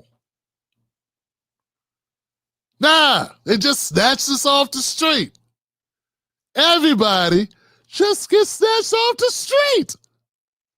But you said when it comes to migrants, like, look, if you want these people to be Americans so bad, you should let them be treated like Americans. And Americans get snatched off the street when they got warrants.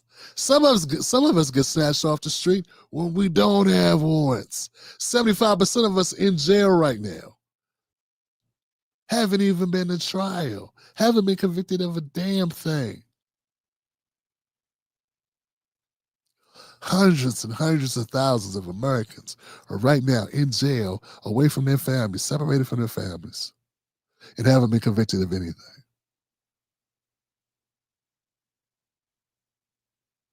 Except maybe not having bail money. But you say, hey, snatching people off the street. She ain't advocating for everybody. She advocating for one group of people.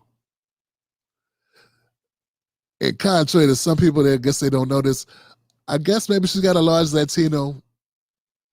I'm pretty sure. I remember her district was only like 30% black. I don't know why she does the blackism so hard. But when it comes time for advocating, she circled them wagons back around to the Latinos. That's what she advocates for. A lot of y'all goofies don't get it.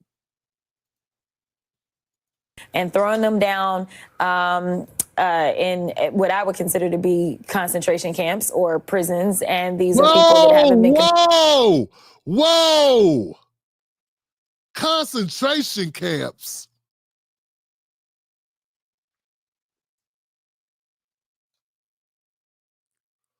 How could you say some shit like that and laugh? You know, Jasmine Crockett is not a serious person. Folks, Jasmine Crockett is not a serious person. Stop treating her like she's a serious person. She's not. She says things for effect, not for relevancy, not for accuracy. The full effect. She's a shock jock. Nothing wrong with shock jocks. I'm part shock jock. You know what I'm saying? But I'm not supposed to be writing laws. I'm supposed to be doing this. This is my job. This is my business. when I do it, when she do it. Get it? Because this is not her job. It's my job. She just called people getting deported or people going to jail going to concentration camps. Migrants going to concentration camps.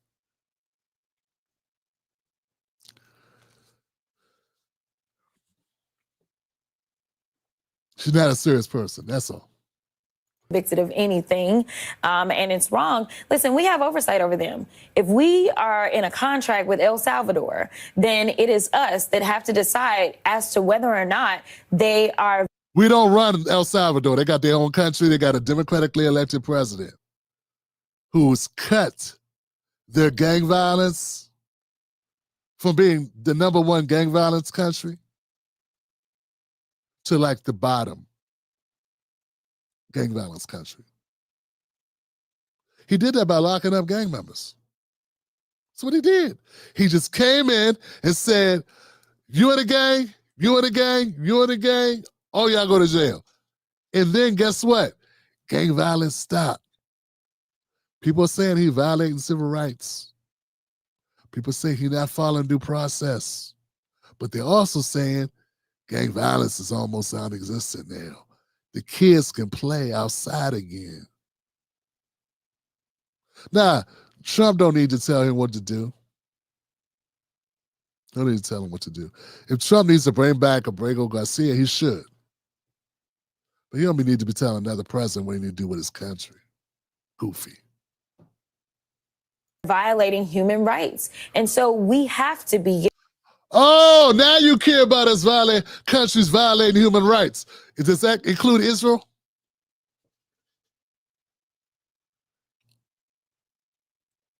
I'm sorry, I couldn't hear you. You just said we're in connection with El Salvador, so therefore we need to be on their ass because if they violate human rights. Do we send Israel money? Because we fund it. Or do we send El Salvador money? Because we fund Israel. Does that apply to Israel? Your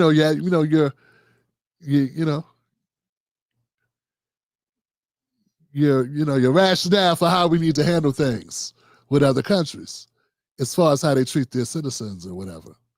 Because Abrego Garcia is a El Salvadorian citizen. He's not an American citizen. He was never an American citizen.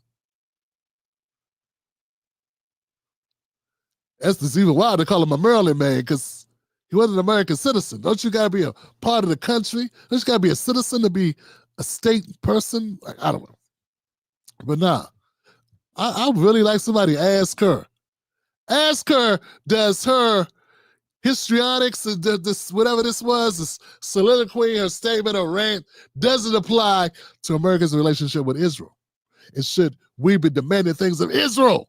Because I've never heard her, AIPAC, I've never heard her speak about Israel and about what's going on with Palestinians and Israel ever in AIPAC. I've never heard her.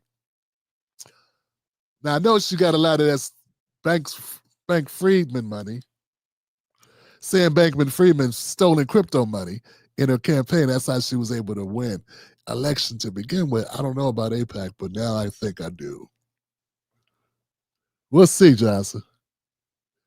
Given an opportunity to inspect. So even if James Comer says, no, Democrats, you can't go down there, well, we are elected members of the Oversight Committee, so we should be requiring that they turn over reports to us. Same thing with the FDA is they're going out and they're firing people, and we don't know what its impact is going to be as it relates to our food supply, and they don't want to tell us about it, whether or not our food is going to be safe. Then guess what? What? Now you care about food safety? Dog. Oh, I get it. Now that they want to make cuts, now that they want to cut the budget, now it's like, we got to make sure our food's safe. Yo, I don't even think you can put food safety in America in the same sentence. A lot of countries do not want to eat our food for a lot of reasons.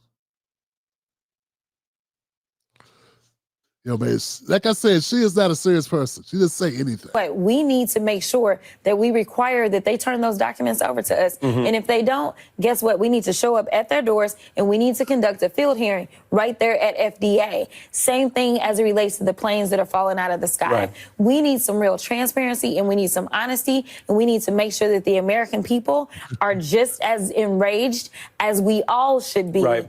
Because this administration is truly trying to kill us, it feels like. The administration is truly trying to kill us, it feels like.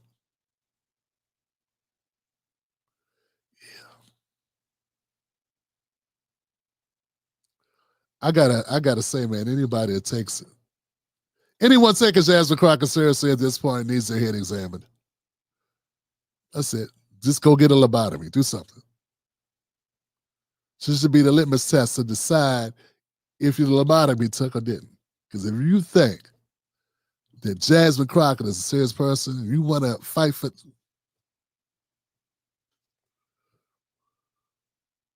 That's some identity politics. That's all that is. There's nothing there.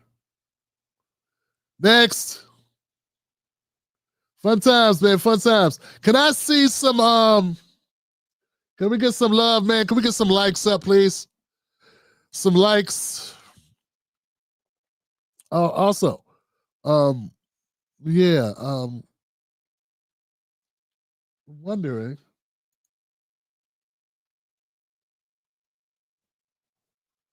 Yeah. Someone says if he was Haitian. Well, we're gonna get to that. We're gonna get to that. Thank you, Ira Golden.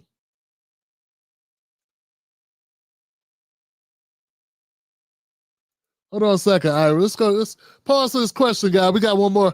We got another segment that's going to be very important for us to do, but I want to read Ira Gordon's super chat. Good ref to Israel on the Jasmine Crockett segment. Thank you.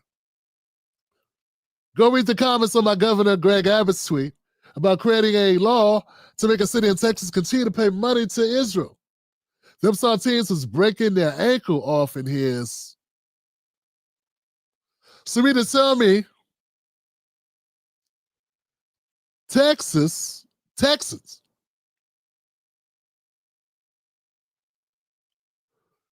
go read the comments on my Governor Abbott's tweet about creating a law to make a city in Texas pay money to Israel.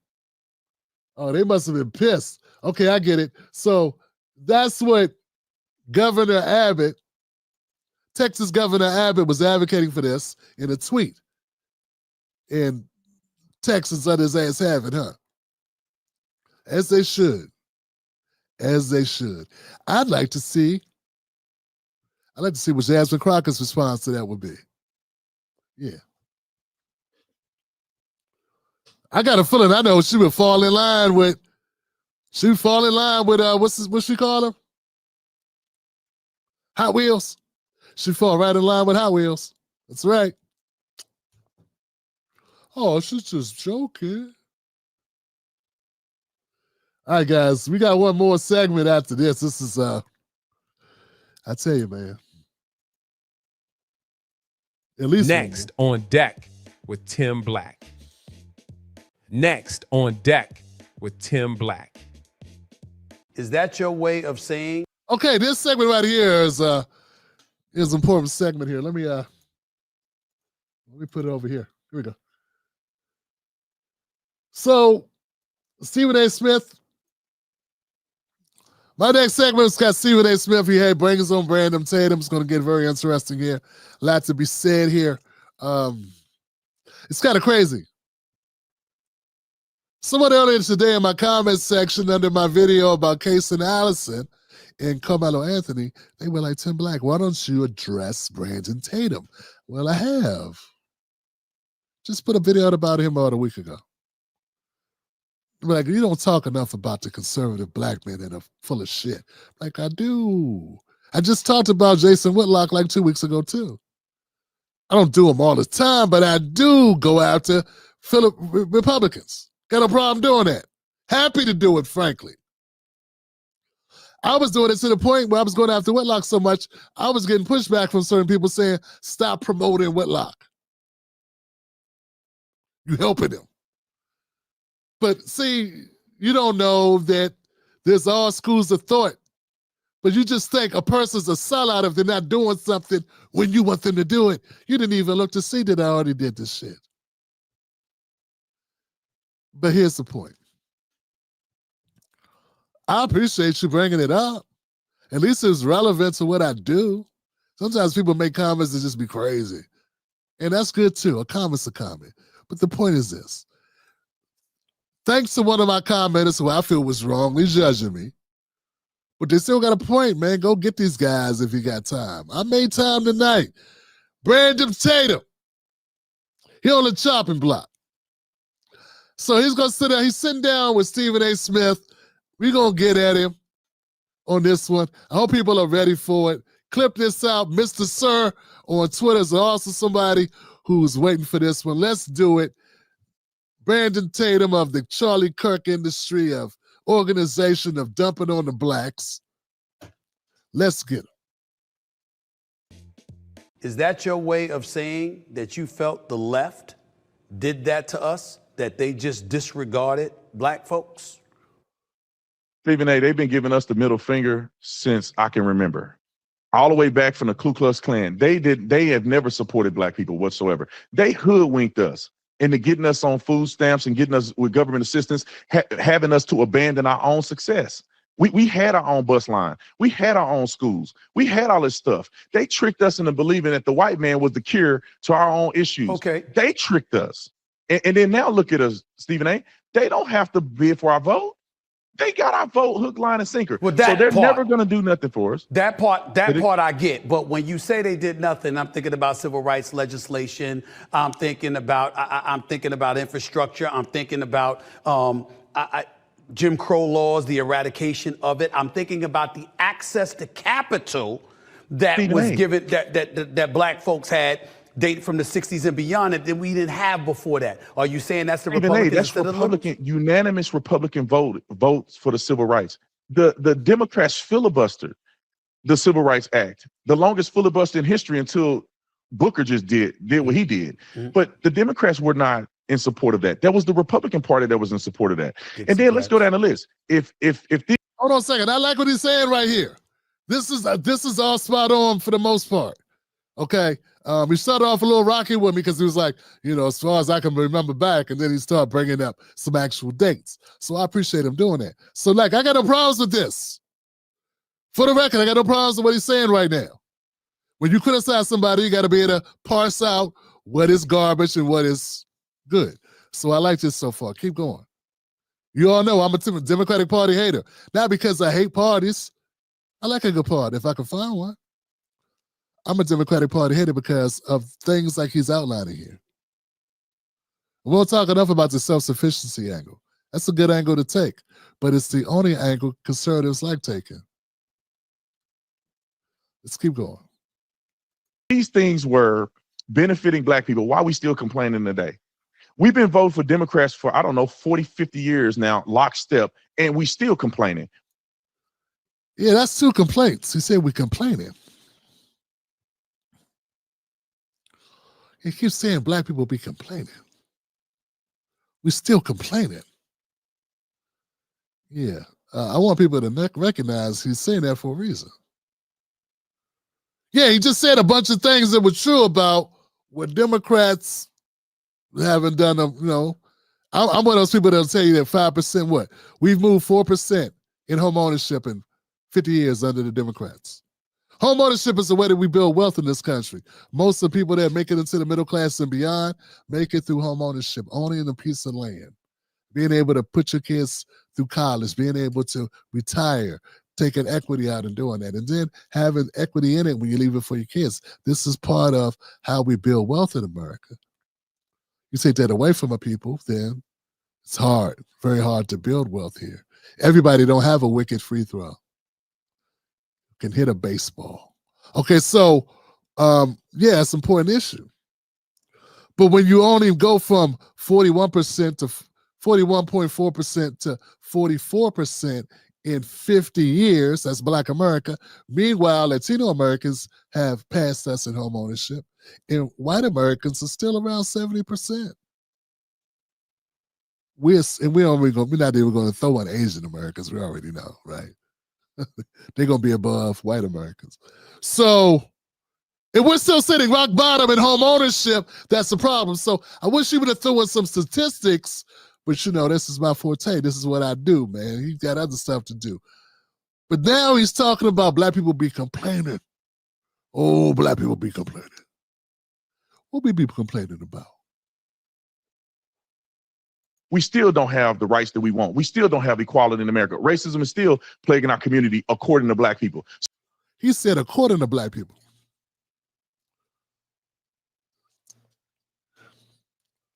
Remember earlier when I say I got a problem when people other the group that they're in and they say, oh, black people, when they be doing when black people do this, they need to get them. When it's like, hey, you black, right? He's not talking about himself. He just did it. When Ilhan Omar was saying America need to get American, Americans are dumb and dumb Americans are Americans. That's the problem. Tatum is doing it right here. He just did it.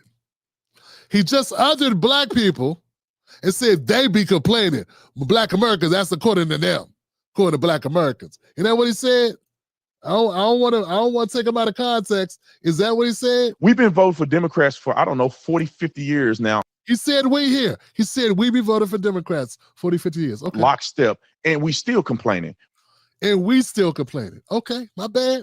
We still don't have the rights that we want. We still don't have equality in America. Racism is still plaguing our community, according to black people.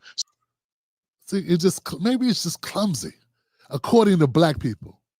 So what have they been doing this whole time? And when you look at it, they have just secured our vote and they don't have to do nothing for us. And this is what we've created, Stephen A. We've created an environment where we don't benefit from none of it because the Democrats don't have to work because they know they already got us. The Republicans don't need to work because they can win without us. I've been saying that. His backpack. Hold on a second. This is exactly like, I got a problem with the complaining lines, but everything else is stuff I say. Yeah, I say black people, we're in a bad position mainly because we give our vote away for free. If you give your vote away for free, then there's no reason for Democrats to do anything for you. And I think there's a lot of people that call themselves liberal or progressive. They want the black votes. They just don't want the black issues. And people like me are a threat to their system because if black people start waking up to that, then they're not going to get black people for cheap. They get black people on the cheap, which is nothing. Right? So I agree with everything he said, except he's saying black people be complaining. I don't get where that is, when black people be complaining.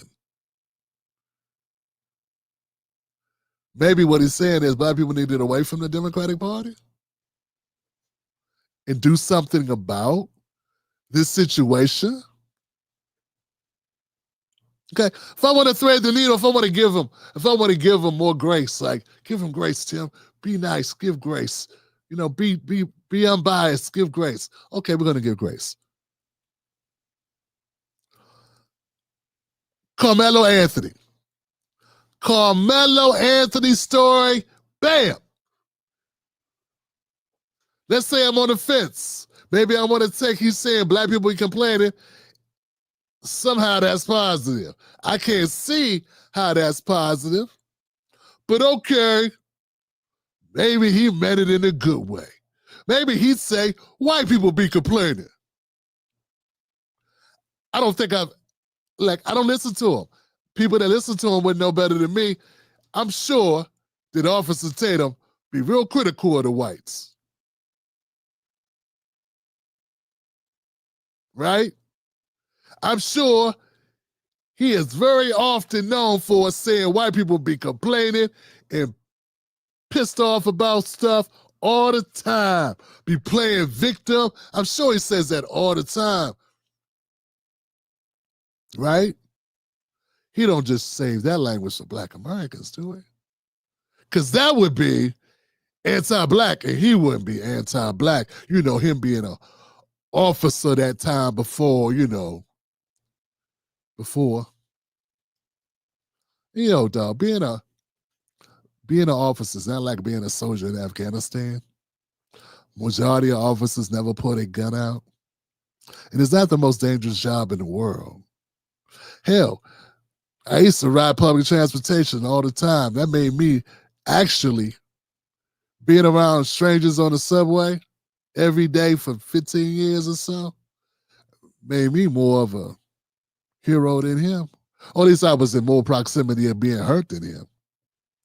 Cops got bulletproof vests and guns and a phone to call more cops. You know who told me that? A cop. Cop told me that. I was like, why you want a job being a cop? Cop, dangerous job. He's like, look where you live at. I was like, yeah, it is kind of bad around here. He's like, yeah.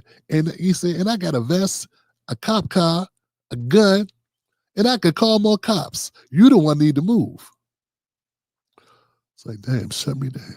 But you know, I got the people to save Tatum's if they come through on this. They're gonna throw dumb shit out, say dumb things, say dumb Officer Tatum supportive things that don't make any sense.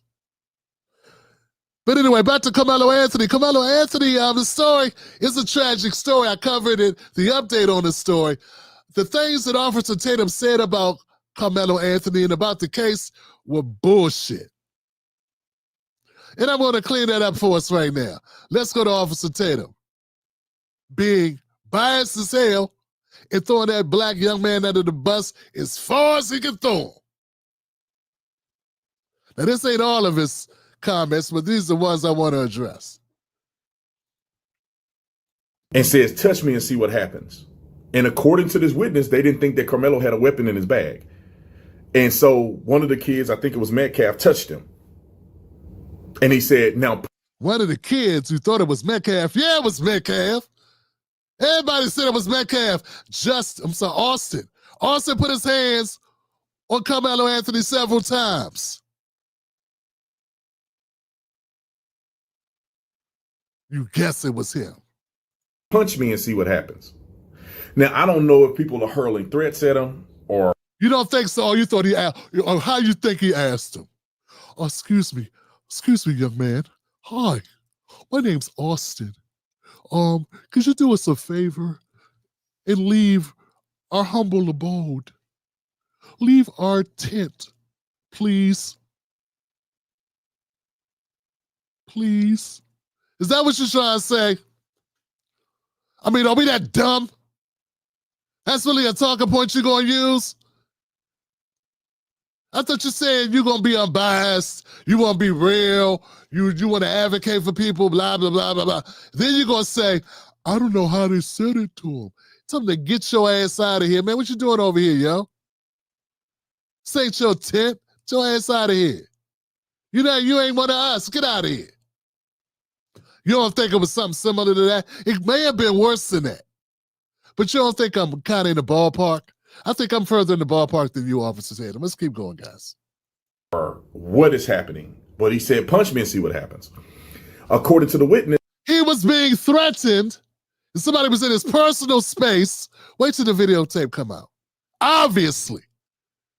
Who says to someone, put your hands on me, unless you up in their face? Man, you can infer that. Like someone saying your breath is kicking and you across the room, either your breath is supersonic or you right up on the motherfucker.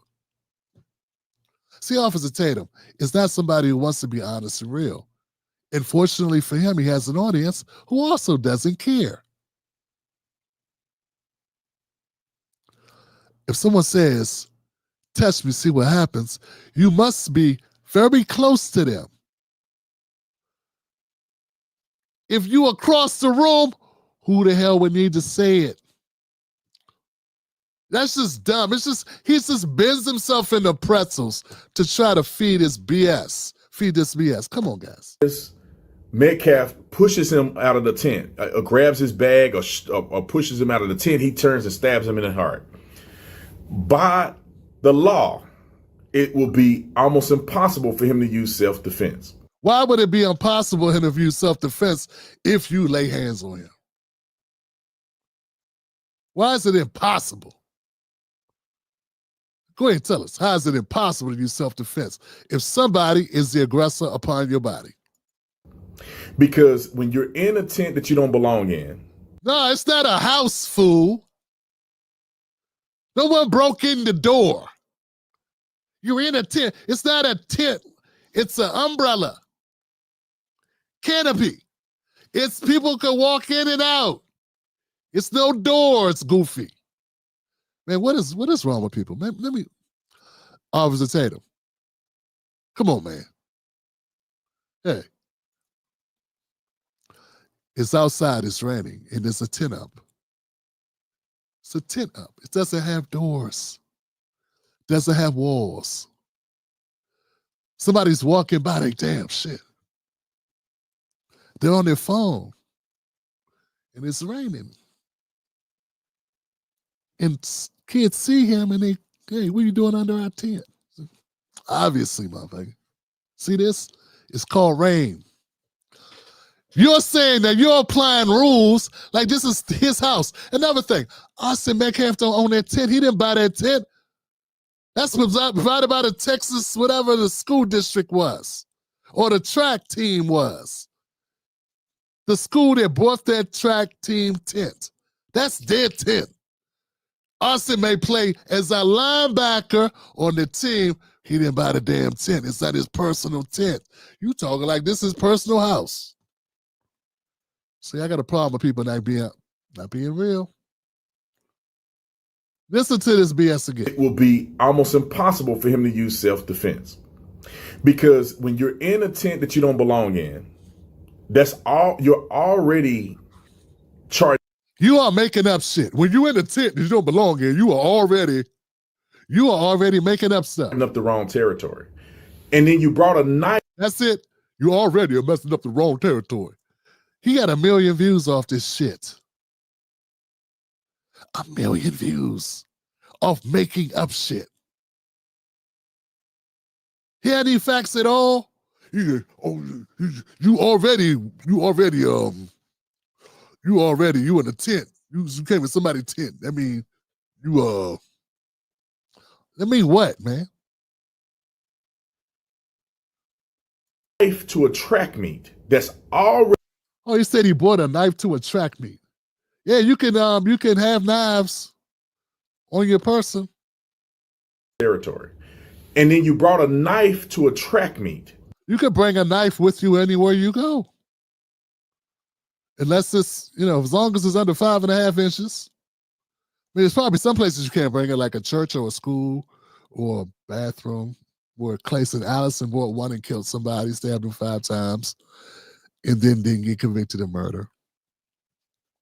That just happened in Texas. I noticed that Officer Tatum has that covered, the Clayson Allison story of the white kid that killed the Latino kid, Joe Ramirez, stabbed him 5 times. He didn't stab him in the heart once and run. He stabbed him 5 times, though. Then ran. It take a while to stab somebody 5 times. You know what I'm saying? And then not get convicted. It's kind of crazy, of murder. But yeah, having a knife is not. People carry pocket knives in Texas. People carry pocket knives. They put them in their pocket. What people do. He put his in his book bag. That's already against the law to do in the first place. It's already against the law to do in the first place. I sound like you are trying to think of things to say. Then the development of premeditation, which I think can be argued away. But right now, the development of premeditation is a problem too, because when he puts his hand. The development of premeditation. What is he talking about? Man, I heard some people say that Officer Tatum was good. At what? Shining shoes? Buffing floors? Cracking heads as a police officer? Eating snacks? Eating donuts? What was he good at? Please don't say it's commentating. Please don't say it's coming up with. Look, man. It's not illegal to bring a pocket knife somewhere. It's just not. It's not as long as it's under the size requirements. I looked it up when I started following this story. I needed to know when I looked at this case, when I had to look at the law. He could do that. We all got computers, man, in our phones. There's no reason not to know this shit. And also the thing about the 10 is bogus too. Okay? And the premeditation, that would mean anybody ever in life is premeditated. If you have something to defend yourself on your body, that would mean it's always premeditated, the fact you have it. No, dum-dum. I mean, come on, man. He's a cop. Does he know anything? Maybe not. You know, cops, by and large, are not the smartest tools in the toolbox. You know what I'm saying? Guys, by his logic, anybody with a weapon at any time, if they ever need to use the weapon, the fact they had it means that they were premeditated. And that doesn't hold water. That's supposed to be ready. You ready. Doesn't mean you are thinking you got to do it, you won't want to do it, or it's a plan to do it, just because you happen to be right that day. That's why people take guns with them. So you got a gun on you, you go into the convenience store, lo and behold, a robber comes in and pulls a gun and sticks it in your face. Good thing you got your gun. But to Officer Tatum, it's premeditated because you hate your gun. Don't make sense. And in his bag, and he said, touch me and see what happens. All you need is a split second of planning to create premeditation. Touch me and see what happens. Yeah, touch me and see what happens. Oh, if he just touched him and then just stabbed him, that would be different. Me warning you, hey, if you touch me, you see what happens. It sounded like somebody was about to touch him. Looks like they were going to touch him, and he tried to tell you, don't touch me. But you're saying that makes him, he going to jail because he said, if you touch me, you see what happens. Nah, man. I don't think that's how the law works. I know this is a white lawyer that was on there that was saying, yeah, if I was a defense, now, I was a licensed, accredited paralegal. And in my training, I could tell you, that's an easily kickable offense. Like what you're saying, the way you articulated that will get knocked down in court. Any decent lawyer could move around that. That's nothing. Now, if the scuffle happened and he reached in his bag and stabbed somebody, that would be without premeditation, even if he attempted to kill. Oh, nah, man. So let me get this right. Somebody has a gun and they say, man, I got a gun. Or they say, hey, you need to go around your business, go about your business. Touch me and find out. He told you, don't put your hands on me already. He got to keep saying, don't put your hands on him. You ain't listened the first time. Now it's escalated. Oh, hey, hit me and see what happens. You already crossed the line. He said, don't touch me. Then he touched him. Then he said, hit me, and you're going to be in trouble. He spared you with the touching or pushing, whatever the shit you did. Yo, this is not Officer Tatum's logic here is illogical. And I'm not even saying, I wish that Carmelo Anthony did something different. I wish this never happened. I wish both would have chose differently. What I wish the most, though, is that Austin Metcalf, may he rest in peace, would have kept his hands to himself. Would have let the black kids stand under the tent while the storm that was coming down that made them have to cancel the event. Well, besides the unaliving. I wish you would allow Carmelo Anthony to stand there a few minutes and not make it like we got to make him move on right now. And I'm going to go do it because I'm Austin Metcalf. I wish he wouldn't have done that. This whole thing could have been avoided. The guy. But when you begin to plan and plot and say, when they touch. Plan and plot? Hey, man, I got that thing on me. You need to keep moving. That ain't planning and plotting. That's giving you an opportunity. That's what the kids call, that's called giving you grace. That's called giving you grace. The fact that Austin did not take and accept the grace as a pass, instead tried his hand, is not Carmelo Anthony's fault, sir.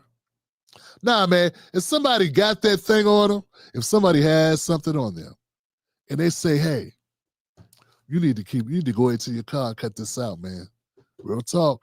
Don't put your hands on me. Oh, you hit me, and you need to go. That is giving you opportunity to reconsider your life choices. It's amazing that a cop would consider that an invitation. Now, maybe an invitation to a bully.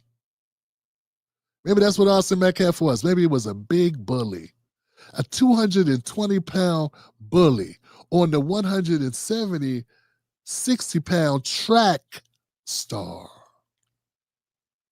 You know, wide receiver, skinny, thin dude, and the big guy, the football player, well, you know, the linebacker dude, the big dude.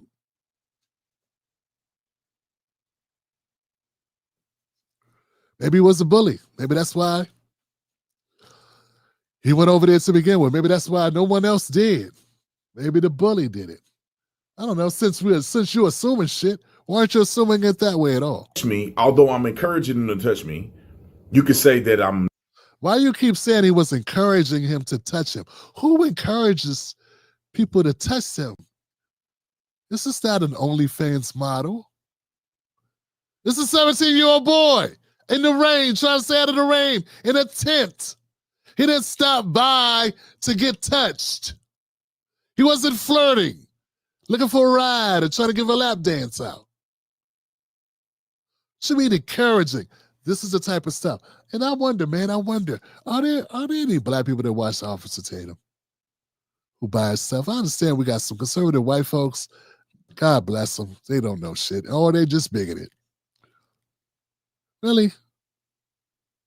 So someone telling you not to do something only in the backwards mind of a white supremacist. And I don't use that term often, but I gotta say, only in a white supremacist mind could a black man telling you not to do something be an encouragement to do it. And the fact that we got a black man saying that that's what the black man meant when the black man said, do it. He didn't say do it, he said don't do it. And if you do that, this happens. He didn't say, hey, do me a favor, man. Please touch me. What kind of nonsense is this? Only a bully, narcissist, psychopath takes someone saying, don't touch me, to mean touch me. I mean, maybe some people that end up getting convicted of sexual assault do that. But the rest of us, well-adjusted people, if someone say don't touch them, we take that to mean don't touch them. They don't take it to mean, oh, challenge. Oh, you think I won't touch you, huh? Yeah, I'm going to do what you said not to do because, yeah, what's up? That's somebody who wants the smoke. That person is begging for smoke. You're making that person seem like a victim when that's the person that's being the aggressor. That's the person initiating the contact. I don't care how you slice it. Was this guy actually, anybody ever seen him actually be on the police work? This guy does not seem like a cop to me. Seems like a flop. He need to stop. Not encouraging them to touch me while saying it, don't touch me, or while telling them to touch me. Someone could argue that, but you're already plotting and planning that when somebody does. Why he keeps saying plotting and planning? You're plotting and planning. What kind of dumb? 1 million people watch this shit. I can't wrap my head around. 1 million people watch this. Plotting and planning. Man, somebody, man. Now I know why the sister wanted me to do this. You know. I'm going to use this knife to kill them. And what happens? If you read the police report, you know that Carmelo Anthony did not intend to kill him. In fact, he didn't know he was dead. In fact, he asked, is he okay? He's all right? Like, he stabbed him one time. I don't think he meant to kill him. I think he meant to stab him, obviously, but I don't think he meant to kill him. In fact, he was very emotionally distraught, Carmelo Anthony, afterwards. I don't think he meant to do it. He did it. I'm not saying he should have done it, but what I'm saying is, your articulation, your narrative of this is bogus as hell. All types of biases.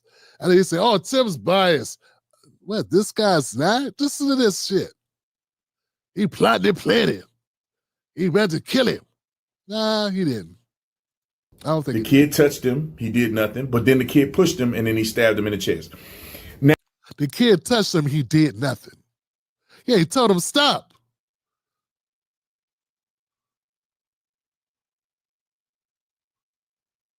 Now, self-defense has to be an articulable, equal use of force.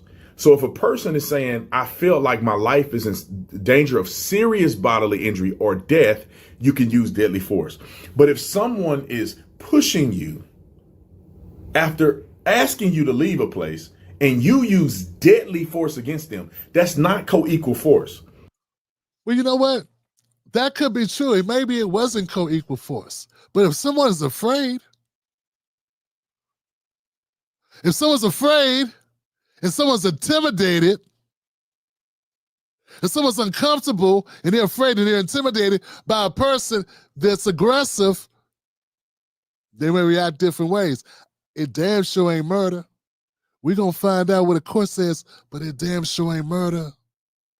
It damn sure ain't plotting and planning and premeditating. Well, your people buy it or something. They support that. Yeah. Had a rough day today. Let's keep going. This is taking too long, guys. Let's get through this. And self-defense does not allow you to use any accelerated force that you want because you feel like it. Accelerate. Let me give you an example. A knife is the same as a deadly force weapon like a gun. And he was actually in the wrong by occupying space in a tent that didn't belong. You already said that, man. You already said that. You thought you was gonna give me an example. Instead, you telling me about the tent again. Him. After he had a reasonable request for him to move, he refused. Reasonable request. Who made him the usher, man? He an usher? He's a police officer? No, he's just another person who ain't even running track, man. Just there to watch the show. Austin wasn't even participating. What are you talking about? This ain't his house. This ain't a house party. It was very reasonable for him to ask him to leave. I'm not at his bar. This isn't the Metcalf's Irish pub. And it's not a school either. It's a damn field. Open to the public. A real good place for people to bring guns because people be shooting anywhere. Things go down anywhere. Okay? But anyway, I'm trying to get through this, dude. He just keeps saying dumb things and make me have to say something. Now, the testimony could be skewed, but right now, from what we have, that's what we have. One statement from one person. About 100 people that gave statements. He takes one statement and then makes a video off the one statement. And then pretends like he's trying to be reasonable. Now let's get to this Next Generation Action Network.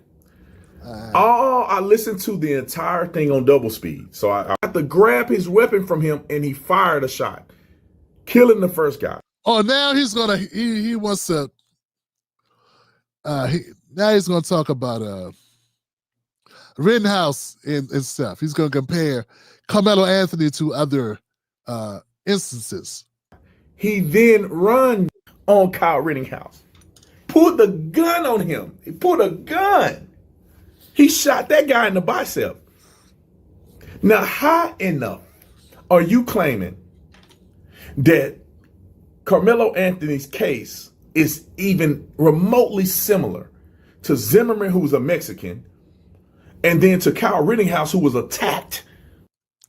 Well, with Zimmerman, because Zimmerman, someone put hands on Zimmerman, right? And Zimmerman shot him. He didn't use equal force. And we didn't care he was Mexican. It's just the action. Trayvon Martin was unarmed, just like Austin Metcalf was unarmed, right? And Austin Metcalf was the aggressor. He put hands on Carmelo Anthony. Carmelo Anthony responded with force. That's why they compare the two things, because they're similar in the outcome and similar in who had what weapon and similar in those ways. You don't get that? That don't make sense to you? Okay. So that's one. That's why they use that. That's why someone brought that up. The other thing about Rittenhouse, I was just that he got he was defending himself and he took measures to defend himself. Other than that, it does show that you can decide to defend yourself. But as in all the other, other ways in which you use the gun, or if someone attacked him with a gun, it's different. So I get you with that. You're right with that. And Rittenhouse is different. But Daniel Penny, who used force, and I would consider Daniel Penny himself being a weapon because he's trained, military trained, to apply chokeholds. He puts a chokehold on an unknown person at a metro, and that person's unalived, and he gets acquitted. So there you go. There goes some, and there's reasons for it. There's reasons. Daniel Penny was a white guy. He killed a black guy. Zimmerman was a white guy who killed a black man. So yeah, that's why. Maybe. Mexicans check white on their census, so a lot of people consider Mexicans and Latinos white because most of them check off white. But anyway, go ahead. Let's clear that up for him because they act like he was befuddled, like it made no sense at all. Like these things could not be connected. But if you sat for like 2 seconds, well, not 2 seconds, 30 seconds, and thought about it real quick, you could come up with a reason to understand. With deadly weapons and firearms. And Carmelo Anthony doesn't appear that he was attacked by anybody. Even if he was attacked, it was by one individual who did not have a weapon. Oh, you mean like Zimmerman? You mean like, and Daniel Penny wasn't attacked at all. That guy wasn't even knowing that Daniel Penny was there. Daniel Penny was seated. This guy was standing. When the guy turned his back, Penny jumped up and put him in a headlock. And he died like, 20 minutes later. Okay, so yeah, I get it. Why are you so excitable? What's up? Why are you so excitable? Why aren't you able to articulate your argument here without trying to get a little bombastic about this? I'm kind of lost. So what point you trying to make? Look, yeah.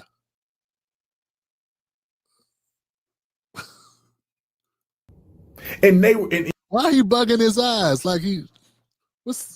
I'm just noticing these things. Like, is this what his audience? It was by one individual who did not have a weapon, and you can say they were equal combatants.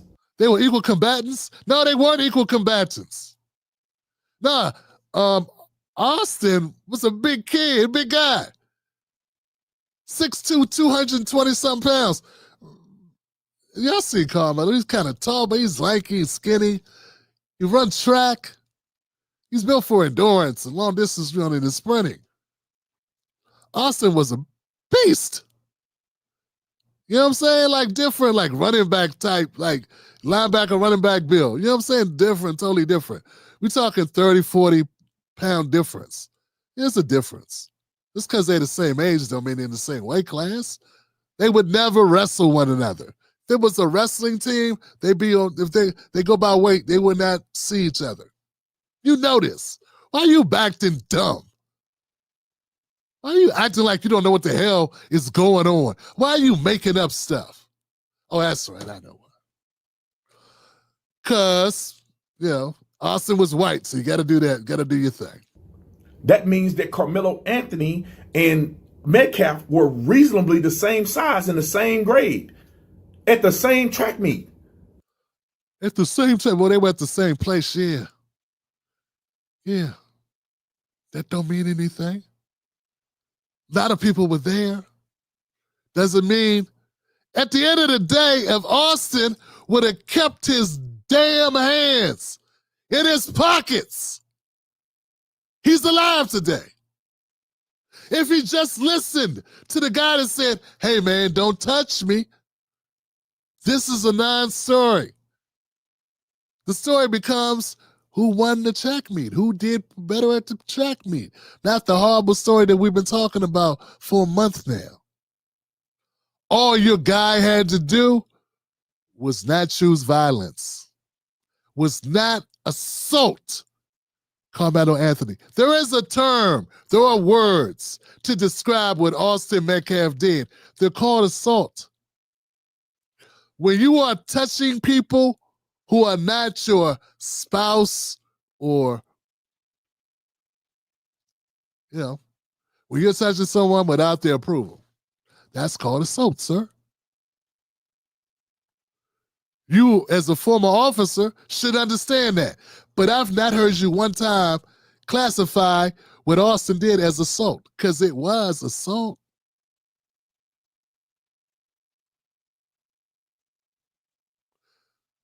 Daniel Penny was not assaulted, and he took a life. He was not assaulted. That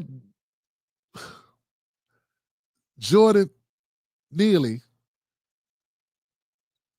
probably never even laid eyes on Daniel Penny until he was staring up at him with his face into the, the pavement of into the car of the subway.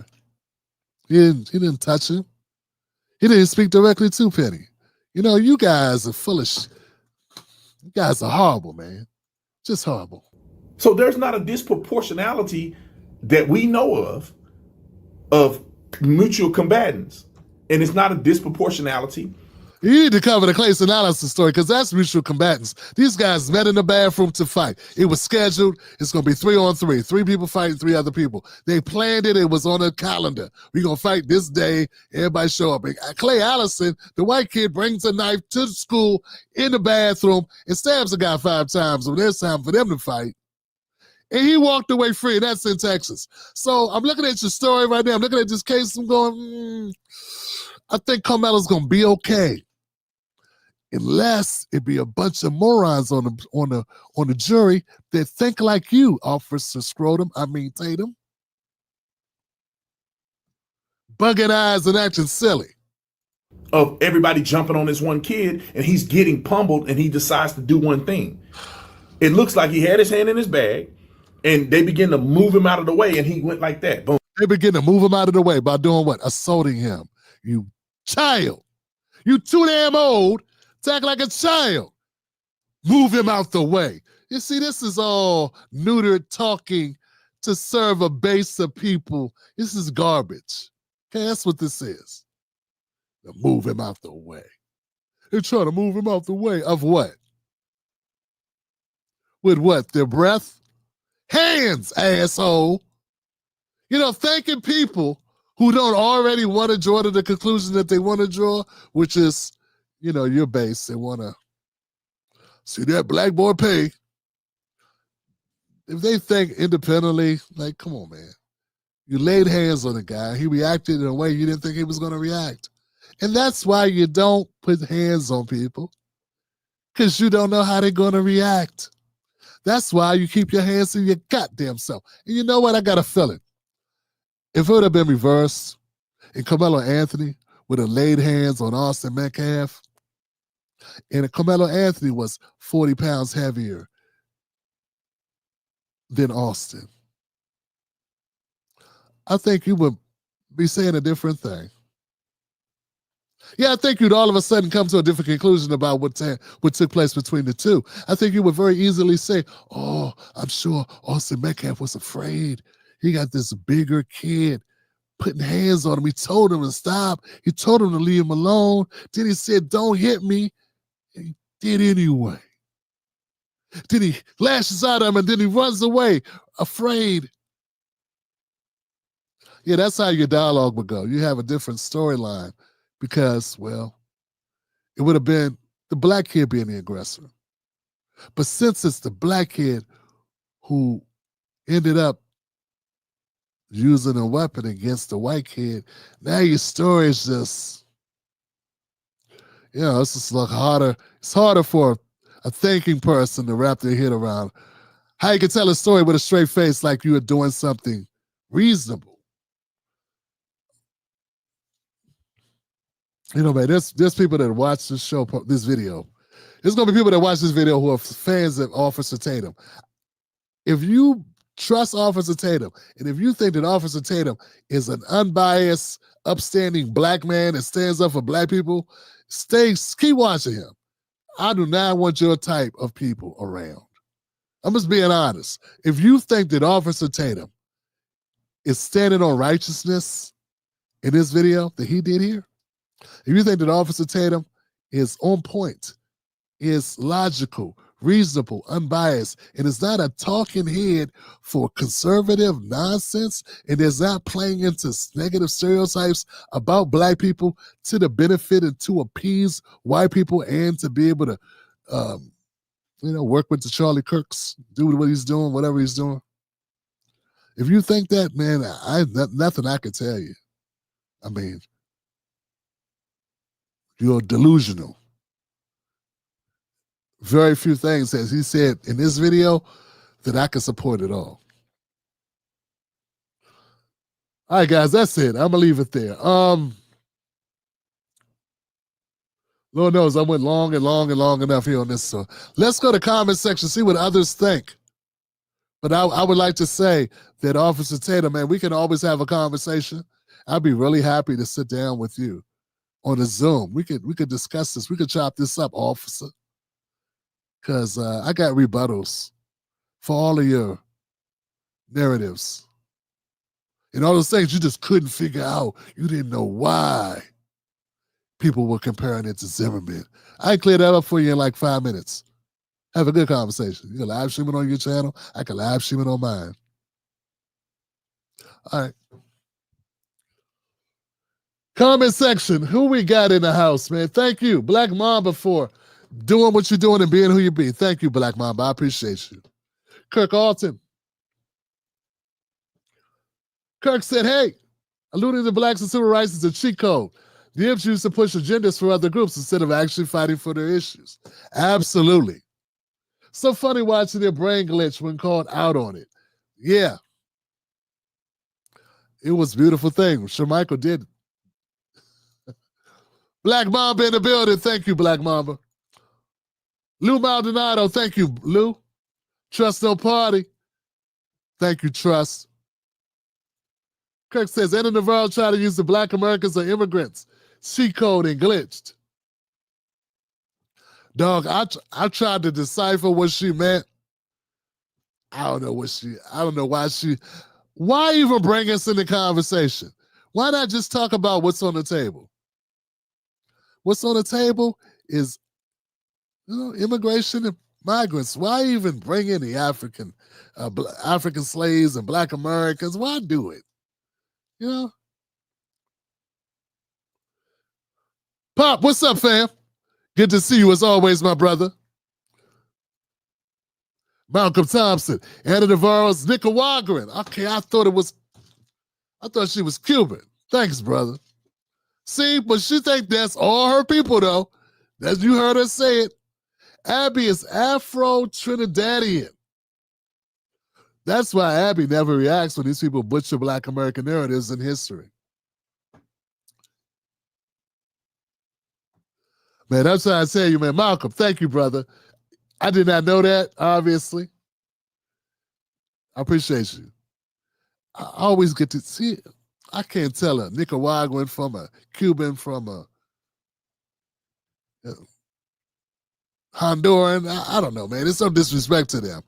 I just don't have time for putting white people in little groups. But thank you on Abby. I didn't know what her ancestry was and where she hails from.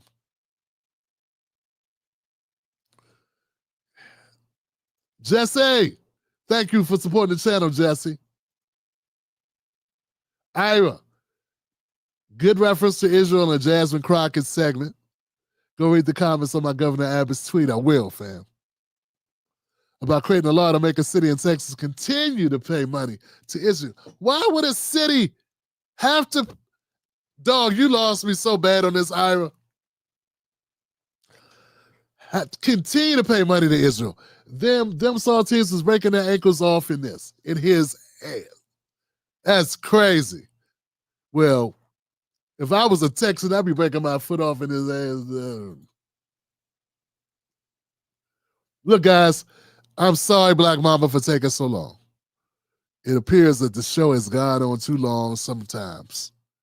And I got to do a better job with that.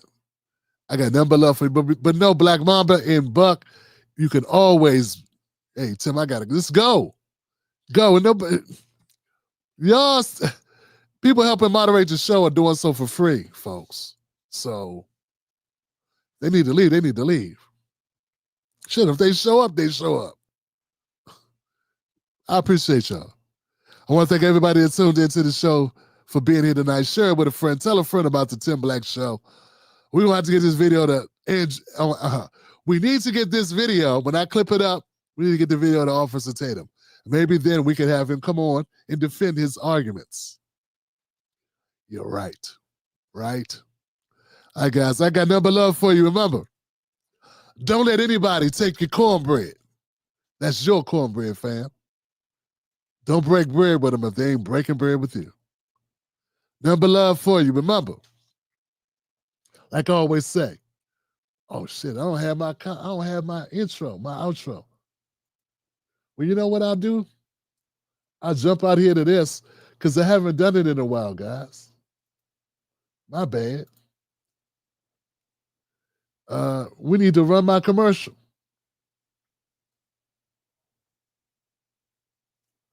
Well, hell, we'll run a couple commercials, guys. I got nothing but love for you. I'll see you tomorrow as we finish up the week strong. They told you, work hard, stay out of trouble, go to school. What they didn't tell you is the rules were never written for you to win. Meanwhile, billionaires get richer and you're praying your ties last another month. They don't care if you break your back. They just want you quiet. Nah, not anymore. We're done being silent. The system ain't broken, it was built this way.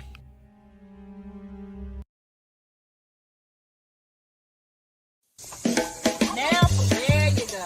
I can't wait till it's my turn.